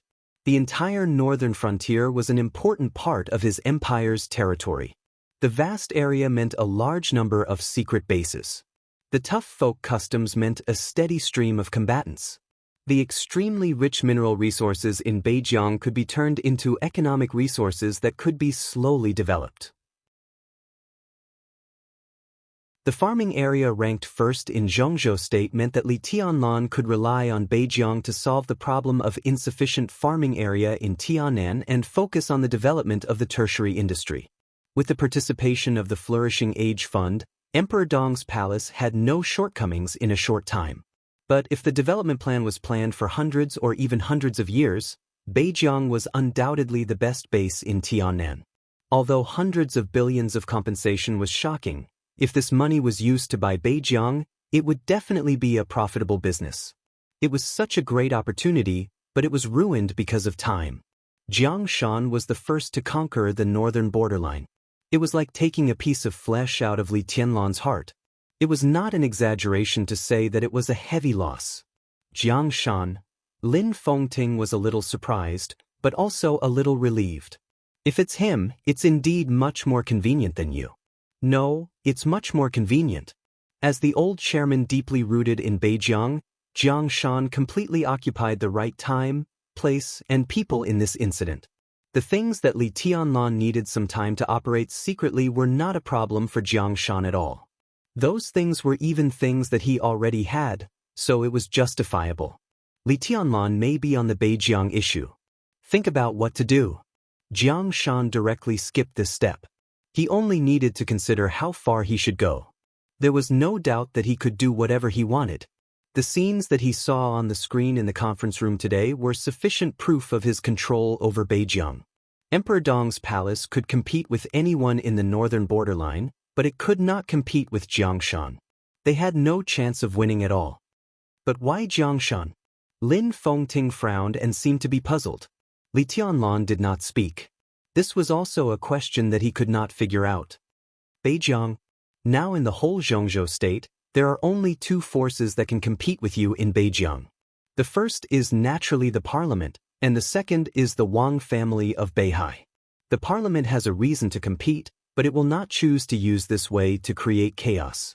Beihai may use this way and also have the money, but they have no reason to compete with you now. Lin Fengting pondered and said thoughtfully, who else can it be? Maybe it's a foreign force. When has the dark world ever been peaceful? Li Tianlan shook his head. Then they are courting death. Lin Fengting smiled. I guess it won't be so simple. If a foreign force wants to take down Beijiang, it is equivalent to starting a war with Zhongzhou state. Even if Jiangshan takes the lead in the early stage, they have no possibility of winning later. Even if this so-called foreign force is not clear, Jiangshan is not stupid, and he will not cooperate with them. If they dare to take down Beijiang, it means that they are well prepared. The pension is in place, and the people are in favor. At that time, they will definitely show up. As for who they are, we will know when the time comes. If there is nothing else, I am interested in finding out who is behind Beijiang. Lin Fengting said softly. Li Tianlan narrowed his eyes and asked, how is the situation in South America? A day ago, many international mercenaries attacked a secret base of the South American branch of the Lin clan. Although there were not many casualties, they lost a lot of information. The information was not top secret, but it was not something that could be easily known. From this action, it could be seen that the mercenaries were very restrained. They almost did not kill anyone.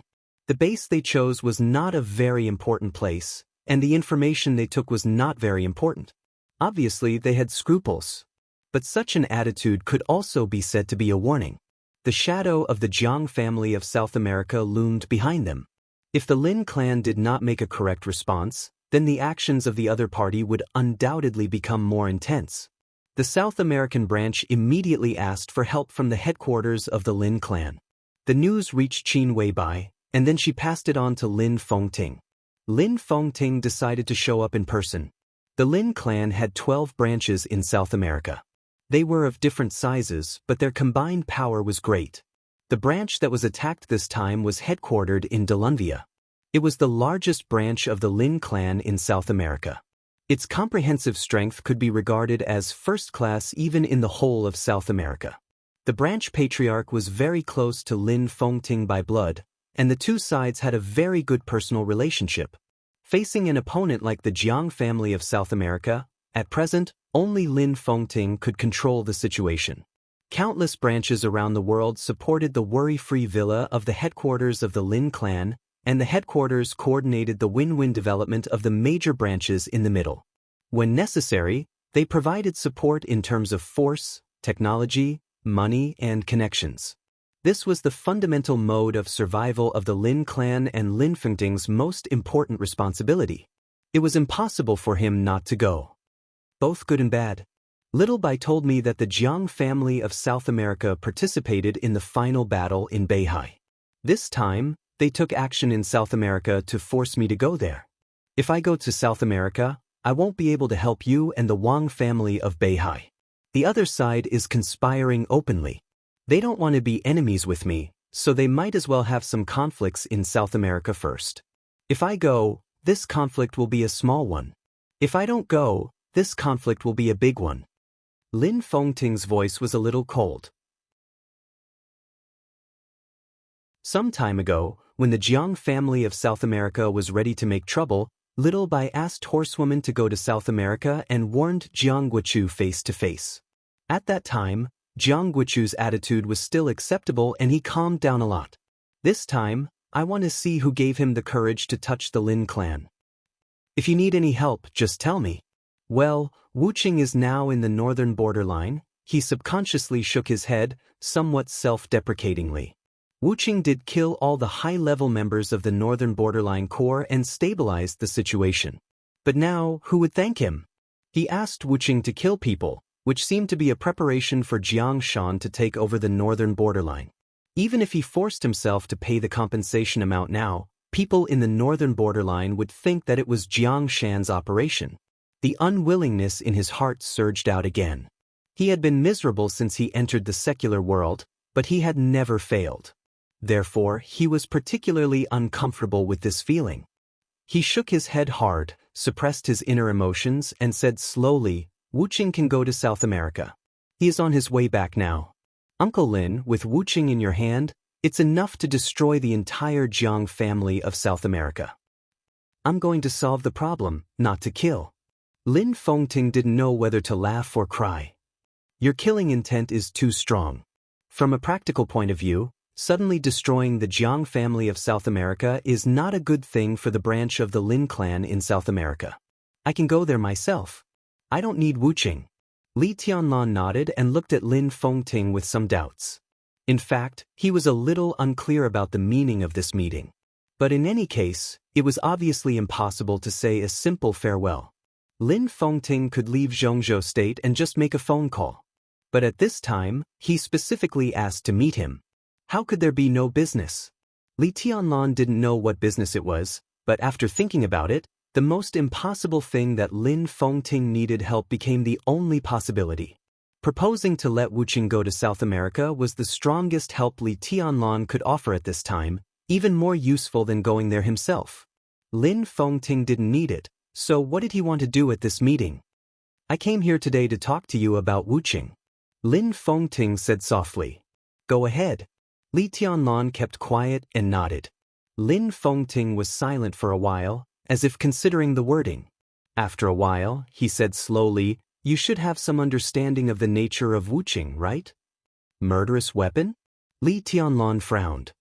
You can say that, but the most accurate way is not like this. The nature of Wuqing is not a murderous weapon. To be exact, the nature of a murderous weapon is Wuqing. Lin Fengting pushed a folder with information in front of him in front of Li Tianlan. Li Tianlan thought for a while and said quietly, Li Guangtu once told me that Wuqing is the human emperor. Yes and no. Lin Fengting said slowly, Wuqing is a whole of many murderous weapons, not a combination. They should be a whole. You mean, in addition to the 12 murderous weapons we are now familiar with, there are many murderous weapons that form the current Wuqing? Lin Fengting was slightly stunned.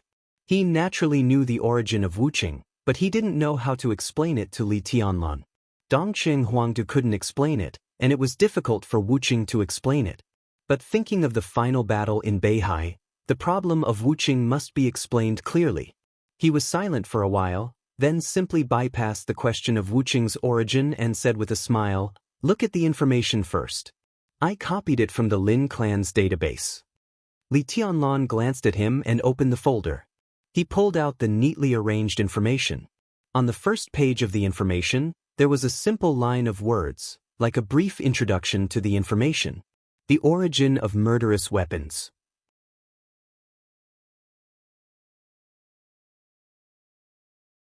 Chapter 938. The origin of murderous weapons. Li Tianlan's eyes fell on these words. After about half a minute, he slowly opened the document in his hand. The information was densely packed with words, as well as a large number of pictures. The first picture that appeared on the first page was an extremely menacing-looking metal armor. Saint's robe. Li Tianlan said quietly. This was a historical term, and it was a world-famous historical term. Although Li Tianlan knew it was a suit of armor, it was the first time he had seen the saint's garment. Li Tianlan shook his head. I didn't expect the saint's garment to look like this. This is the original form of the saint's robe. Lin Fengting said calmly, it can transform into any form. Saber, spear, weapon, cloak, anything. Throughout the history of the Wang family of Beihai, the saint's clothes could be said to be one of their most important foundations. Do you know where it came from? Lin Fengting asked. I've heard about it from Grandpa.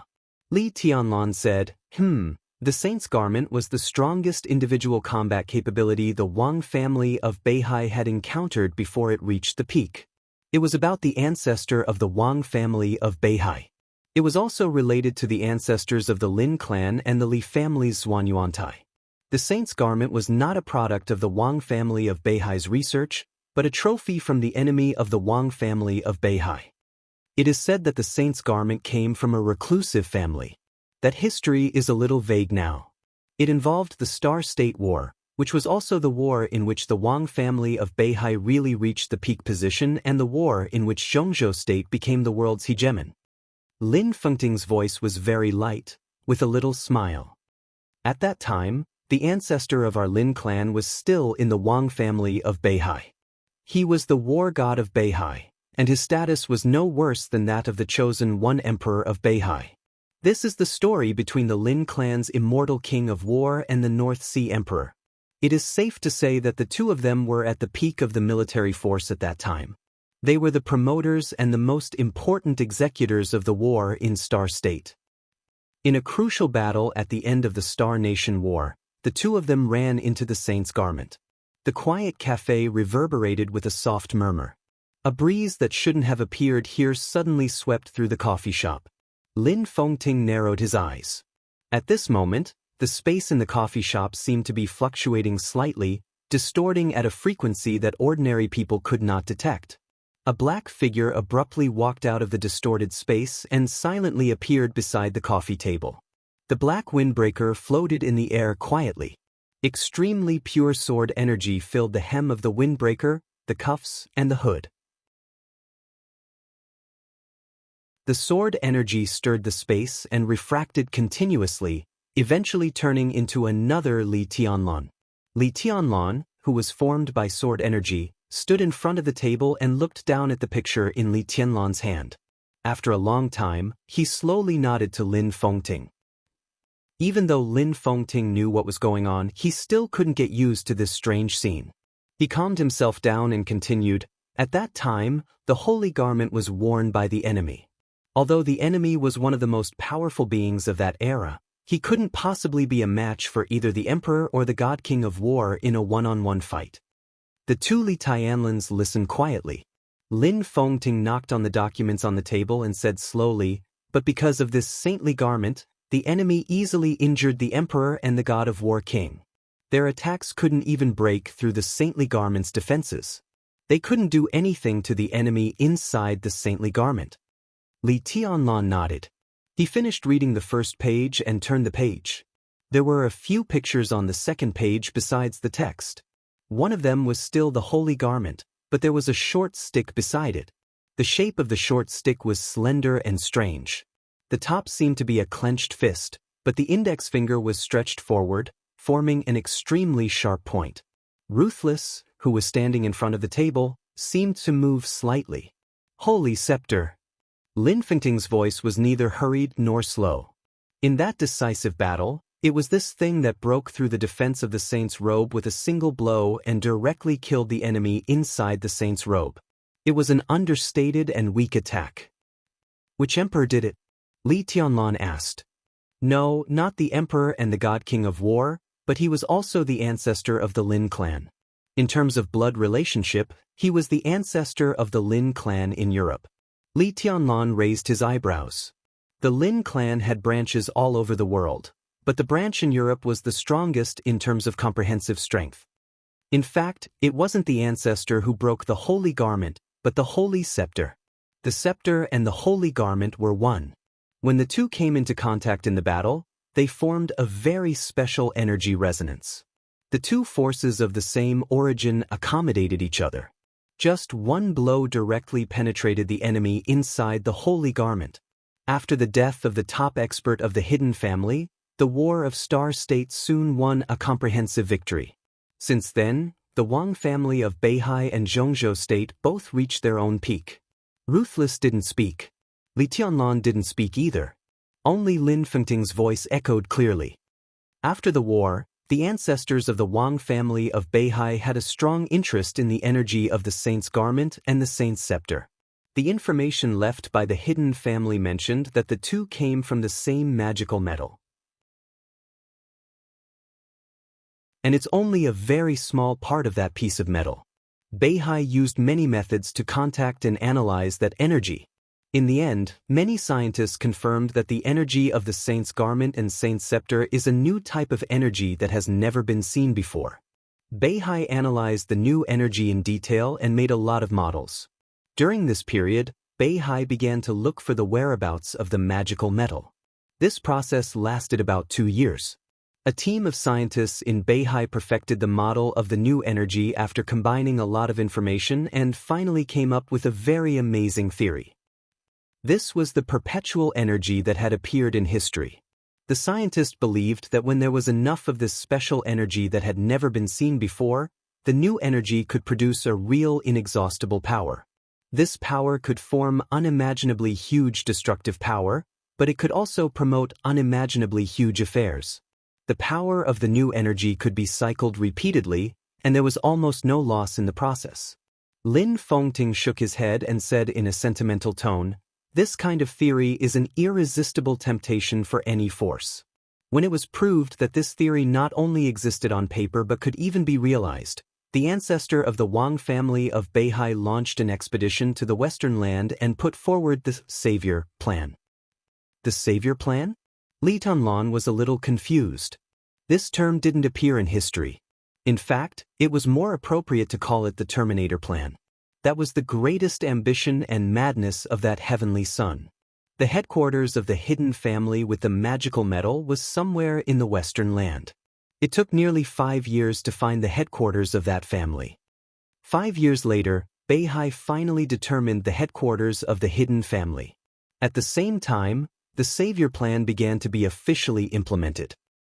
The so-called Savior Plan was that the Heavenly Son intended to use all the energy of the complete magical metal to build a new Mount Dibbing.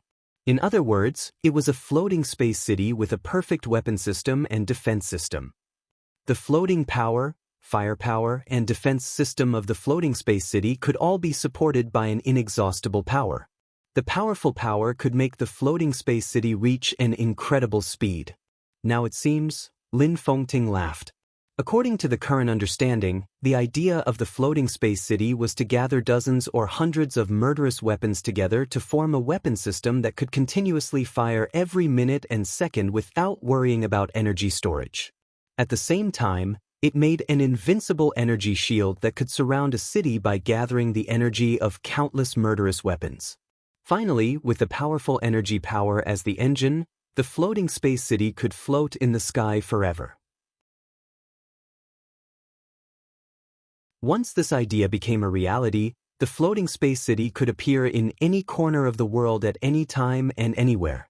It could appear directly from Zhongzhou State to Star State in a few minutes.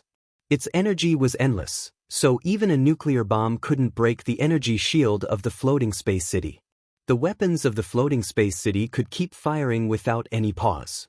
Sufficient firepower could pour out 1 day, 1 year, 10 years without any interval. Li Tianlan's mouth twitched and his scalp went numb.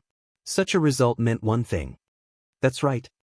Lin Fengting seemed to know what he was thinking and whispered, once the floating space city became a reality, the Wang family of Beihai could unify the world in the shortest time and become the only master of the world. Unify the world. Ambitious people, heavenly sons, no matter who they were, this could be said to be the supreme temptation. But obviously, the Savior Plan did not succeed, because the Wang family of Beihai later got the magical metal, but there was no sign of the floating space city. What happened later? Later? Lin Fengting's tone was a little complicated. He glanced at Wu Qing and continued, later, the ancestor of Beihai entered the headquarters of the hidden family and saw that piece of metal.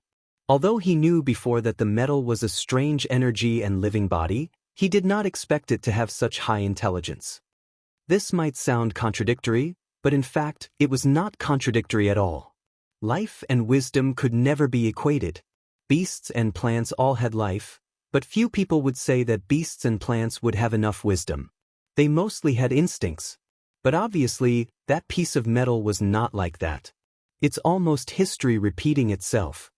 Lin Fengting smiled. The heavenly son of Beihai was seriously injured by that piece of metal almost at once. He was seriously injured and almost died on the spot. As for the reason, it was because he was wearing the saint's garment. That piece of metal had an irresistible suppression on the saint's garment. Under the resonance of energy, the ancestor of Beihai even lost the ability to fight before he could react.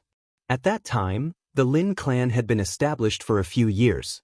After receiving the news, the ancestor of the Lin clan rushed to the western land as soon as possible, accompanied by many powerful forces at that time, such as Rothschild, the Shadow Throne, the German Habsburg family, and of course, Zhongzhou State and Snow Country. Among the many forces, Zhongzhou State could not refuse.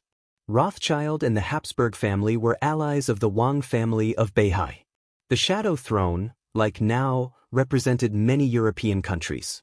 They and Snow Country provided a lot of technical support and special equipment. After all, the ancestors of the Wang family of Beihai and the Lin clan were already the strongest combat force of that era. They couldn't break the defense of the saint's garment even when they joined forces. And when the saint's garment was completely suppressed, Beihai could only rely on some special equipment. All the forces surrounded the headquarters of the hidden family and temporarily interfered with the magnetic field of the headquarters with technology, temporarily slowing down the circulation of new energy. Of course, the process was not easy, but the outcome was barely good. The piece of life metal with self-consciousness and self-intelligence was bombarded by a large number of high-tech weapons when it was disturbed. The area within a few miles became a battlefield. Lin Fengting looked at Wu Qing quietly and then glanced at Li Tianlan. It was like a real high-end war. Lin Fengting paused and then added, a high-end war that lasted for half a year. Li Tianlan raised his eyebrows in surprise. Half a year, Lin Fengting smiled bitterly. All the forces used almost all the weapons they could and interfered with the magnetic field and energy operation countless times. But even under the interference, the energy circulation inside the piece of metal was still endless. It took half a year to barely break the balance. The funny thing is that this balance was not broken by the forces, but the piece of metal itself was not perfect, or in other words, incomplete. Li Tianlan's heart moved. Because of the saint's garment and the saint's scepter? Yes. Lin Fengting smiled. It was because of the absence of these two things that the cycle of the life metal was flawed. In the end, the forces seized a small opportunity and broke the life metal. After the life metal was broken, all the forces were very interested in this new energy that could self-circulate. They kept negotiating and trading, and finally divided the fragments. Zhongzhou State got one, Beihai got one, the Lin clan got one, and Rothschild, Snow Country, Habsburg, Shadow Throne. Each force got a piece. There were a total of 13 fragments, and they were all divided. Li Tianlan looked down and read the information. Many things were written in the information. Lin Fengting said it in a simple way, but combined with the information, it became extremely detailed. Every faction that obtained a shard of biometal placed great importance on the research of biometal. About 10 years passed, but all the major factions found nothing. All the factions roughly built a new model, but they couldn't figure out how the energy worked. This meant that no country in the world had any way to study biometal. After the emperor of the Wang family of Beihai finally gave up the savior plan and the floating air city, the Wang family of Beihai took the lead in tilting the research direction and turned the research energy into how to make use of this energy. The Lin clan also began to study similar problems at almost the same time. The Wang family of Beihai combined the saint's garment with the metal fragment. And the Lin clan combined the saint's scepter with the metal fragment. The two weapons that shocked the world appeared almost at the same time. The one in Beihai deliberately strengthened its power, reduced the speed at which the weapon absorbed energy, and made its structure extremely strong. The one in the Lin clan slightly reduced its power, but increased the speed at which it absorbed energy. Compared with the one in Beihai, its power was slightly weaker, but the speed at which it absorbed energy was 30% faster. It maximized the power and the speed of absorption, but the price was that the weapon itself became relatively fragile. Lin Fengting smiled. The Wang family of Beihai named these two weapons Human Emperor, and the Lin clan named them Infinite Sky. These were the first two murderous weapons in the Dark World. After the appearance of the two murderous weapons, other forces also began to imitate the human emperor and infinite sky to use that piece of metal. Then there was the third unpredictable rainbow belonging to Rothschild, which slowly developed into the 13 murderous weapons. After infinite sky was broken more than 20 years ago, it became the 12 murderous weapons. As for now, he looked at Ruthless in front of him with complicated eyes. This is the origin of the murderous weapons? Li Tianlan asked. Yes, the 13 murderous weapons appeared one after another. Under normal circumstances, the matter of the life metal should be over. Lin Fengting's eyes were a little vague, until the second piece of life metal appeared.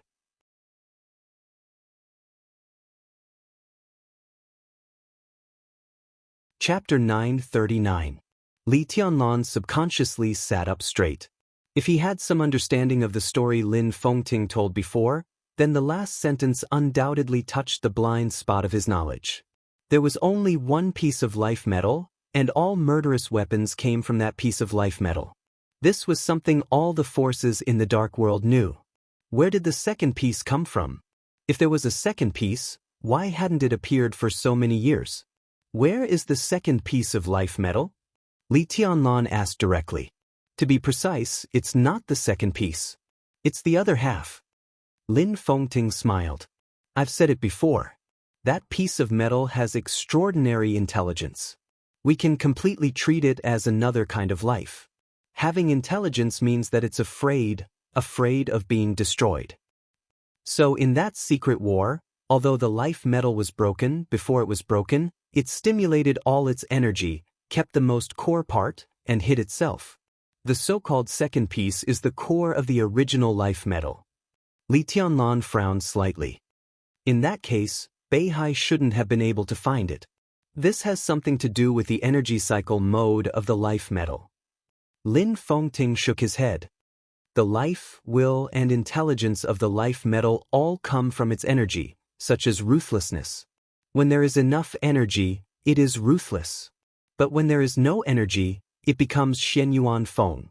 Maybe it still has intelligence and can do all kinds of things with you, but obviously it can't reach the level it is now. When the life metal was broken, its will was basically broken. Although the core was hidden, there was little energy left. It needed to hide, recuperate, and slowly absorb energy. But because the metal was not complete, it was only a core.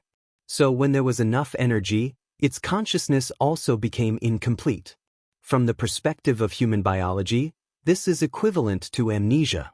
But from the perspective of the life metal, under the energy cycle of the life metal with only one core, it should produce a new, somewhat ignorant new consciousness. When this consciousness becomes clear, its instincts can overcome almost everything. Lin Fengting said slowly, it desires a complete instinct. Li Tianlan narrowed his eyes. So it went to Beihai by itself? Yes. Lin Fengting nodded. At that time, the ancestors of the Lin clan were guests at the North Sea, and the aura of the human sovereign and the endless sky attracted it to the North Sea. But that battle didn't cause much movement, and the new consciousness of the vital metal could barely complete its own cycle. So, at that time, the two ancestors of the Lin clan and the North Sea joined hands and easily cut the core of the vital metal again. Lin Fengting paused and suddenly asked, do you know why the Wang family of Beihai gave up the savior plan?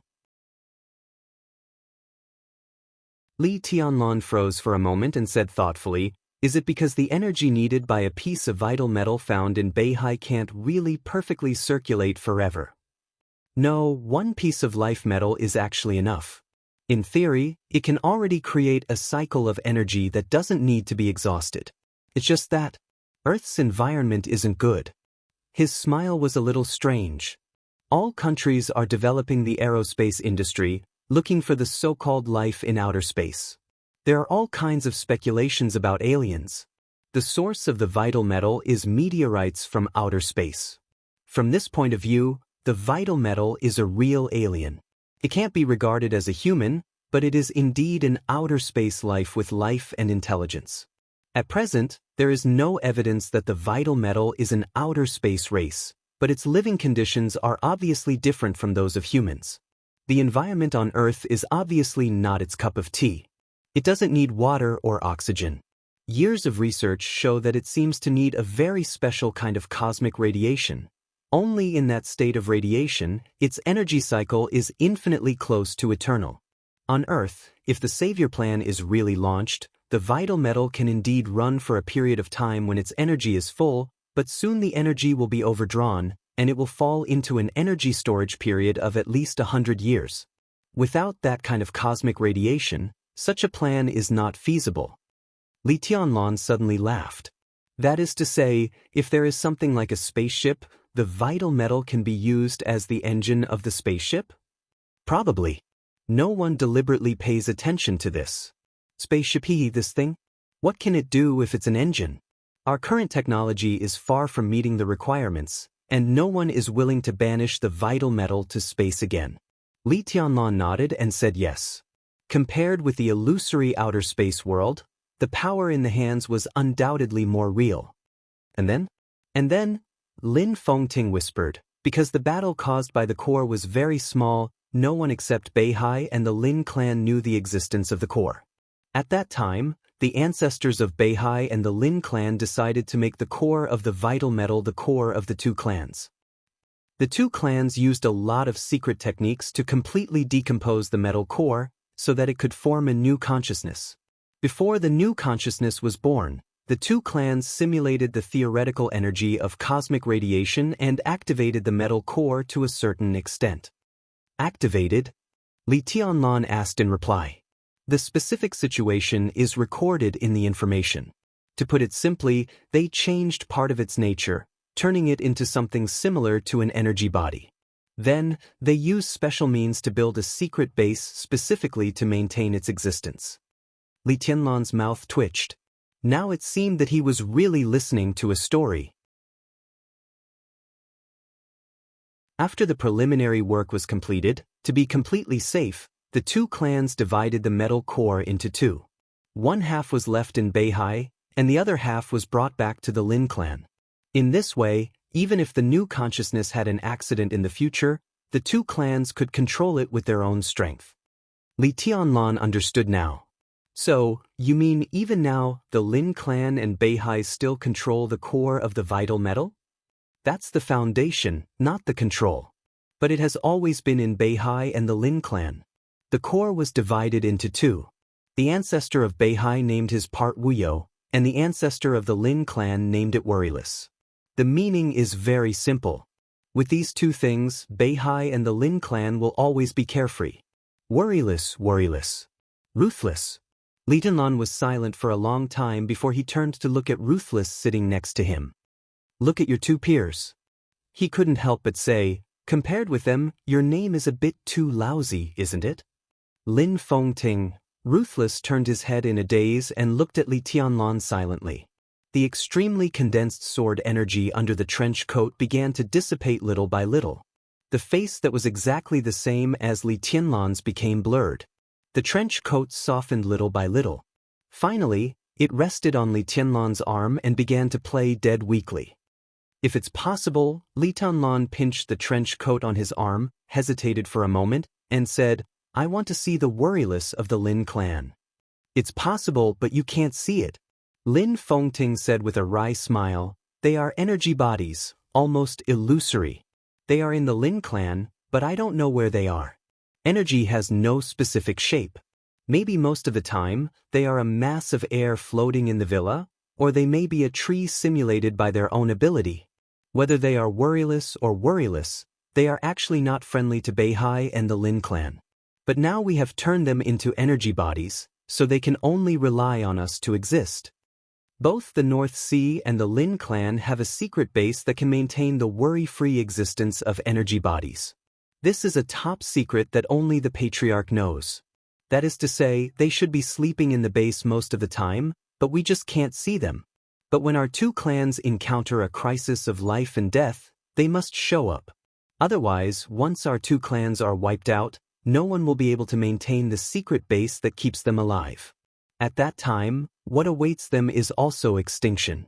But in the absence of a major crisis, no one can find them unless they show up themselves. Li Tianlan listened quietly. After a long time, he sighed and said with some emotion in his voice, "It's amazing. Can't the worryless leave Beihai and the Lin clan?" "Of course." Lin Fengting laughed. When they were first created, they were defined as the core foundation of the two clans. This kind of thing is uncontrollable.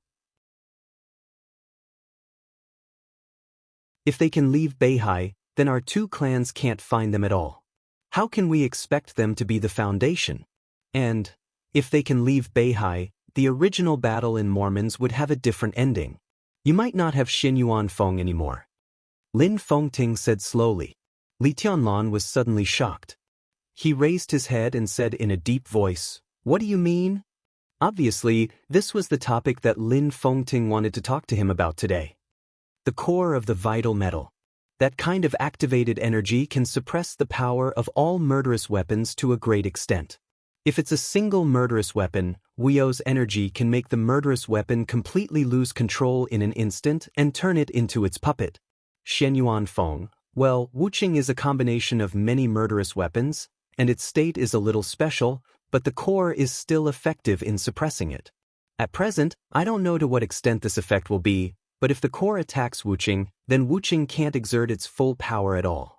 The most important thing is, Lin Fengting said helplessly, this situation is uncontrollable. Even the Wang family of Beihai can't control it. And to be honest, the power of Wuqing is obvious to all. Even if the Wang family of Beihai can control it, I'm afraid they won't deliberately stop the core from devouring Wuqing. Under normal circumstances, Wuyo is an energy body. This kind of energy body basically only has the power of one attack. But in a special state, Wuyo's energy can attach to some special metals for a short time and exert a powerful combat capability.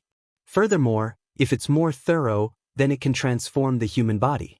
The Devil Troop of Beihai is an example, but it's not a very successful example. In the current situation, if Beihai is really at a dead end, Wang Xingxiao, Summer Solstice, and even Wang Tianzong can merge with Wuyo's energy body and become a kind of half-human, half-machine monster. Take Wang Shengxiao as an example. If he merges with Wuyo, he can reach the combat capability of the peak of the invincible realm in an instant. If he enters the invincible realm, this kind of fusion can make him break through the limit of the peak of the invincible realm and reach my level. But there are also limitations to this kind of fusion. First of all, it will bring unimaginable pain to the person being merged. Unless he is forced into a desperate situation and has no high-end combat capability, Beihai is unlikely to make this choice. But even if Wuyo doesn't merge with people, its suppression of Wuqing is also very fatal. Your enemies in Beihai are not only the super forces of the Dark World like the East Island Vatican, but also Wuyo. Such a situation. Lin Fengting shook his head. Li Tianlan was silent for a while and said slowly, would the Wang family of Beihai dare to do that? If there's a chance, Beihai certainly wants to have the Heartless. As long as Wuyo can suppress the Heartless, it can erase the consciousness of the Heartless in the shortest time and let it form a consciousness loyal to the Wang family of Beihai. As for you, although the two sides are cooperating now, they're not close. After getting the Heartless, the Wang family of Beihai won't be afraid of you. Even if they don't want to fall out with you, at worst, they'll just give you compensation. They're a big family with a big business, and you can't refuse many compensations. Li Tianlan was silent for a while, then nodded and said, I see. After a pause, he chuckled and said, thank you. You don't have to be so polite with me. Lin Fengting shook his head and said, actually, in the end, although your branch is surnamed Li, in the eyes of the headquarters, there is no difference between you and other branches. There is no hierarchy between the headquarters and the branches of the Lin clan. There is no leader. If you have a problem, I can help. Naturally, I will not shirk. Senior Li also knows about the carefree thing. To tell you the truth, if Senior Li did not know about this, he might not have been so determined to oppose Li Guangtu's action. After a moment of silence, he shook his head and said with a self-deprecating smile, what's your plan? Anyway, I still have to go to Beihai. Li Tianlan shook his head. Now he had no choice. Going to Beihai was not only to help Mount Dibing, but also to completely destroy Qin Fangqing's last trump card. He and Qin Fangqing were already mortal enemies. If he missed this opportunity, if Qin Fangqing had a chance to breathe, it would be Emperor Dong's palace that would suffer in the future. So even if he knew that Mount Dibing might have bad intentions for Wuqing, Li Tianlan could only go there. It's okay. Li Tianlan smiled and said, the Wang family of Beihai's idea of Wuqing may not really come true. It's good that you know it. Lin Fengting nodded, glanced at the clock in the cafe, and said simply, let's go. You can study this information when you have time. Of course. Li Tianlan stood up and shook hands with Lin Fengting.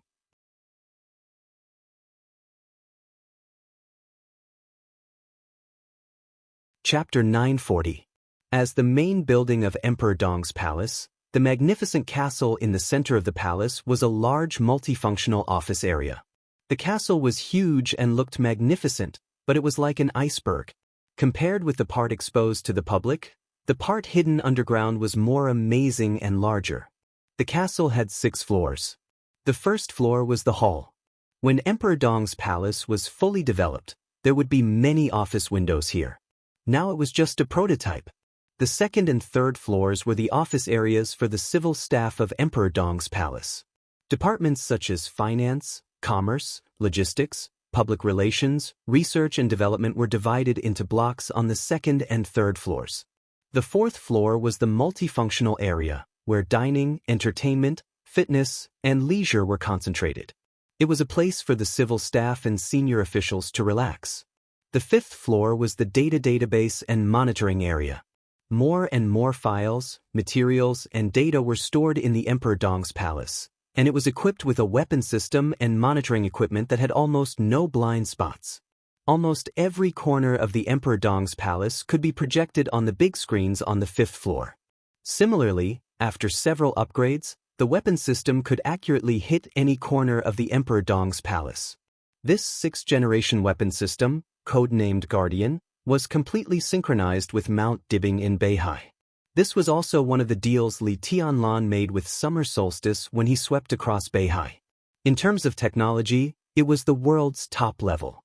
Even if Emperor Dong's palace really made Xianyuan City a part of itself, with the Guardian as the core, Emperor Dong's palace could also set up some weapon systems to work with the Guardian to protect Emperor Dong's palace in all aspects. The top floor of the castle was the residence of the senior officials of Emperor Dong's palace. Everyone had their own area, and they could decorate it according to their wishes. The 6th-floor building was not so extraordinary, and the internal planning was basically the layout of a normal force. But the underground space of the castle had 12 floors. The first and second floors were the logistics warehouse of Emperor Dong's palace, where daily supplies were stored. From the 3rd floor to the 12th floor, almost every floor was the secrets of Emperor Dong's palace. The 3rd floor of Emperor Dong's palace was Yu Donglai's territory. As a poison doctor who had once been famous in the dark world, Yu Donglai had been the leader of 3 generations, Li Honghe, Li Guangtu, and now Li Tianlan. It could be said that he was the founding member of the Li family for 3 dynasties. Li Tianlan also respected him enough. At that time, he just asked casually, and Li Tianlan directly gave him the 3 basement floors of the castle as a laboratory. Yu Donglai's life was very comfortable. He had been dealing with all kinds of poisons for most of his life. For him, it had almost become a survival habit or even an instinct. There were all kinds of seemingly inconspicuous pets in the laboratory on the 3rd underground floor. Yu Donglai, who was already old, had completely given up the idea of fighting and let his condition continue to deteriorate. Most of his time was spent in his laboratory taking care of his little babies. Every time he saw them, he felt extremely comfortable. The old man's children had all died on the battlefield. Only his granddaughter was left, and now she had a husband. Yu Qingyan had decided to marry Ning Qianqing in May next year. Because of this, Yu Donglai had met and talked with Ning Ziyuan, the commander of the Tian'an Freedom Corps, several times. Even among the current top officials of Emperor Dong's palace, Ning Qianqing's future was destined to be one of the best. His martial arts might not be invincible, and it seemed difficult for him to even enter the peak of the thunder-shocking realm. But the position of Mayor Xinyuan had already determined his future identity. As long as Li Tianlan did not fall, Ning Qianxing would inevitably become one of the directors standing at the peak of Zhongzhou State in 20 years. Even if he was not the president or the prime minister, he would certainly be a person with real power. Yu Donglai was very satisfied with his grandson-in-law. Now, I just hope that Qianxing and Qingyan will have children later after they get married. They are still young, so there is no hurry. As for me, I think I can live for many years. If their children are born a few years later, I'll have a few more years to spend with these little babies of mine. When my great-grandchildren or granddaughters are born, I'll have to take care of the two little guys' children. These little babies of mine. My little babies. In the huge laboratory on the third underground floor, Yu Donglai happily introduced the internal facilities to Qin Weibai, who followed him.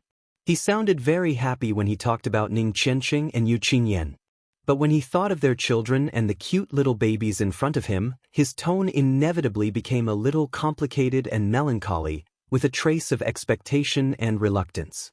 Qin Weibai stood beside Yu Donglai and quietly looked at a creature that looked like a big frog in an exquisite window in front of her. The big frog was also staring at Qin Weibai. After a short moment of eye contact, its belly bulged and it spat out a mass of green mucus. Qin Weibai frowned slightly and felt a little disgusted. Your little babies are really ugly. Maybe you are as ugly in its eyes. Yu Donglai laughed and knocked on the glass of the window as if he was greeting the big frog. The big frog jumped up and down and spat out another mouthful of green mucus. The window began to shimmer, and the temperature inside the window began to drop. The gravity inside the window also seemed to have changed slightly. The green slime that rolled down the glass gradually gathered in one spot, slowly condensing in the corner, and finally slid into a transparent container in the window. Qin Weibai frowned slightly and looked away. Next to the big frog, there was a lump of black meat of an unknown species. The meat was slowly wriggling, and there was a black liquid in it. Qin Weibai looked away again.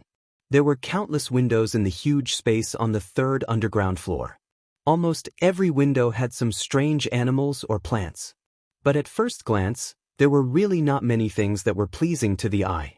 Combined with the cold and damp environment on the third underground floor, Qin Weibai couldn't help saying, "Old man, your taste is getting heavier and heavier." "Really?" Yu Donglai asked in reply. "You weren't like this when I knew you. At that time, you were still cooking in Huading. It seemed that you were more interested in studying the menu." Qin Weibai felt a little helpless. "That's because the environment didn't allow it." Yu Donglai sighed and said, "If I had such a lab back then, I wouldn't have bothered to study the menu. Take a look at this. This is called black moongrass. It's my latest invention. If you grind it into powder and mix it with the little frog's poison, it will become an extremely active poison. If eaten, the target's internal organs will become fibrotic within half a year. In the later stages, this poison can even absorb the activity in the human's blood. Basically, there's no cure for it." You're not interested? Then look at this. I haven't decided on a name for it yet. If you grind it into powder and put it in the food and drink, it's colorless and tasteless, but it can quickly burn fat inside the human body. I can guarantee that even the body of an invincible realm expert can't bear the effect of this drug and become weaker and weaker in the shortest time. Isn't it awesome? Qin Weibai listened quietly and suddenly said, "To put it bluntly, isn't this a diet drug?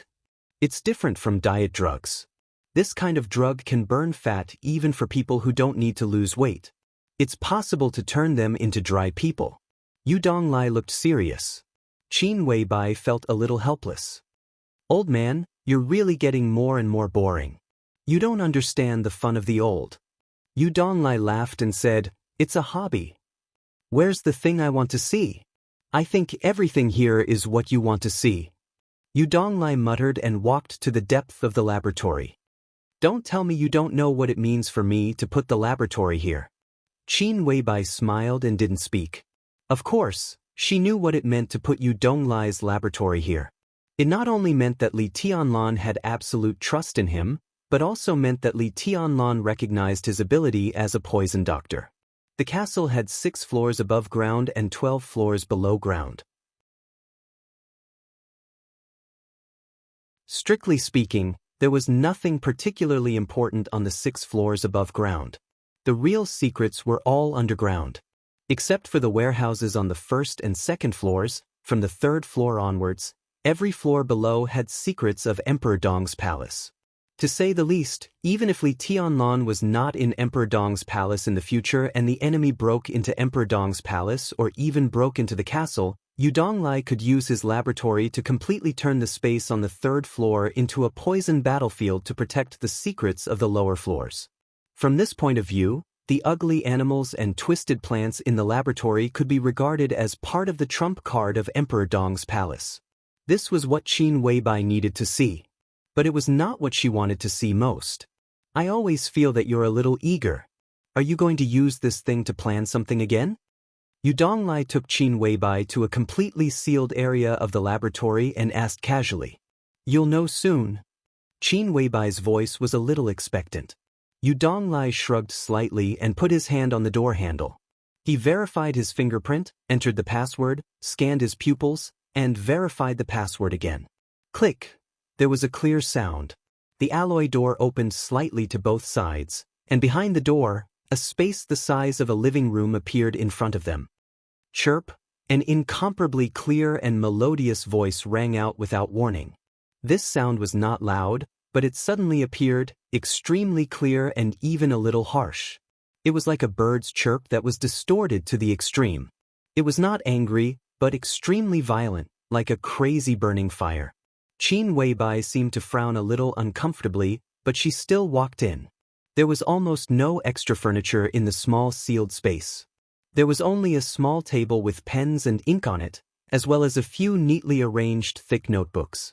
A special glass cover covered most of the space, and inside the glass cover was a field of brightly colored lush.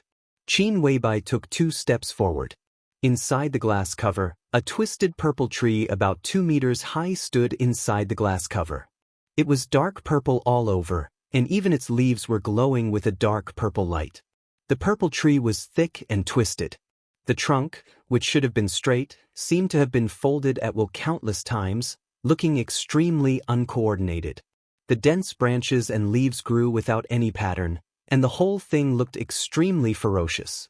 A fiery red bird was standing on a branch, silently staring at Qin Weibai outside the glass cover. Under the trunk, on the green grass that was a little black, a blue turtle was quietly lying under the tree, motionless. A red bird, a blue turtle, and a purple tree. Qin Weibai stood in front of the glass cover, watching the scene, and kept silent for a long time. This is what you want to see. Yu Donglai's light voice rang out. It's also the most successful masterpiece of my life. What do you think? It's spectacular. Qin Weibai whispered. You're tuning in to the Passion Pages YouTube channel. We're so grateful for your support, and don't forget to subscribe to join us on this incredible journey through captivating stories. Your generosity through donations truly makes a world of difference, as it's the primary source of revenue that allows me to expand and enhance this channel for you. Thank you from the bottom of my heart for being a part of this adventure.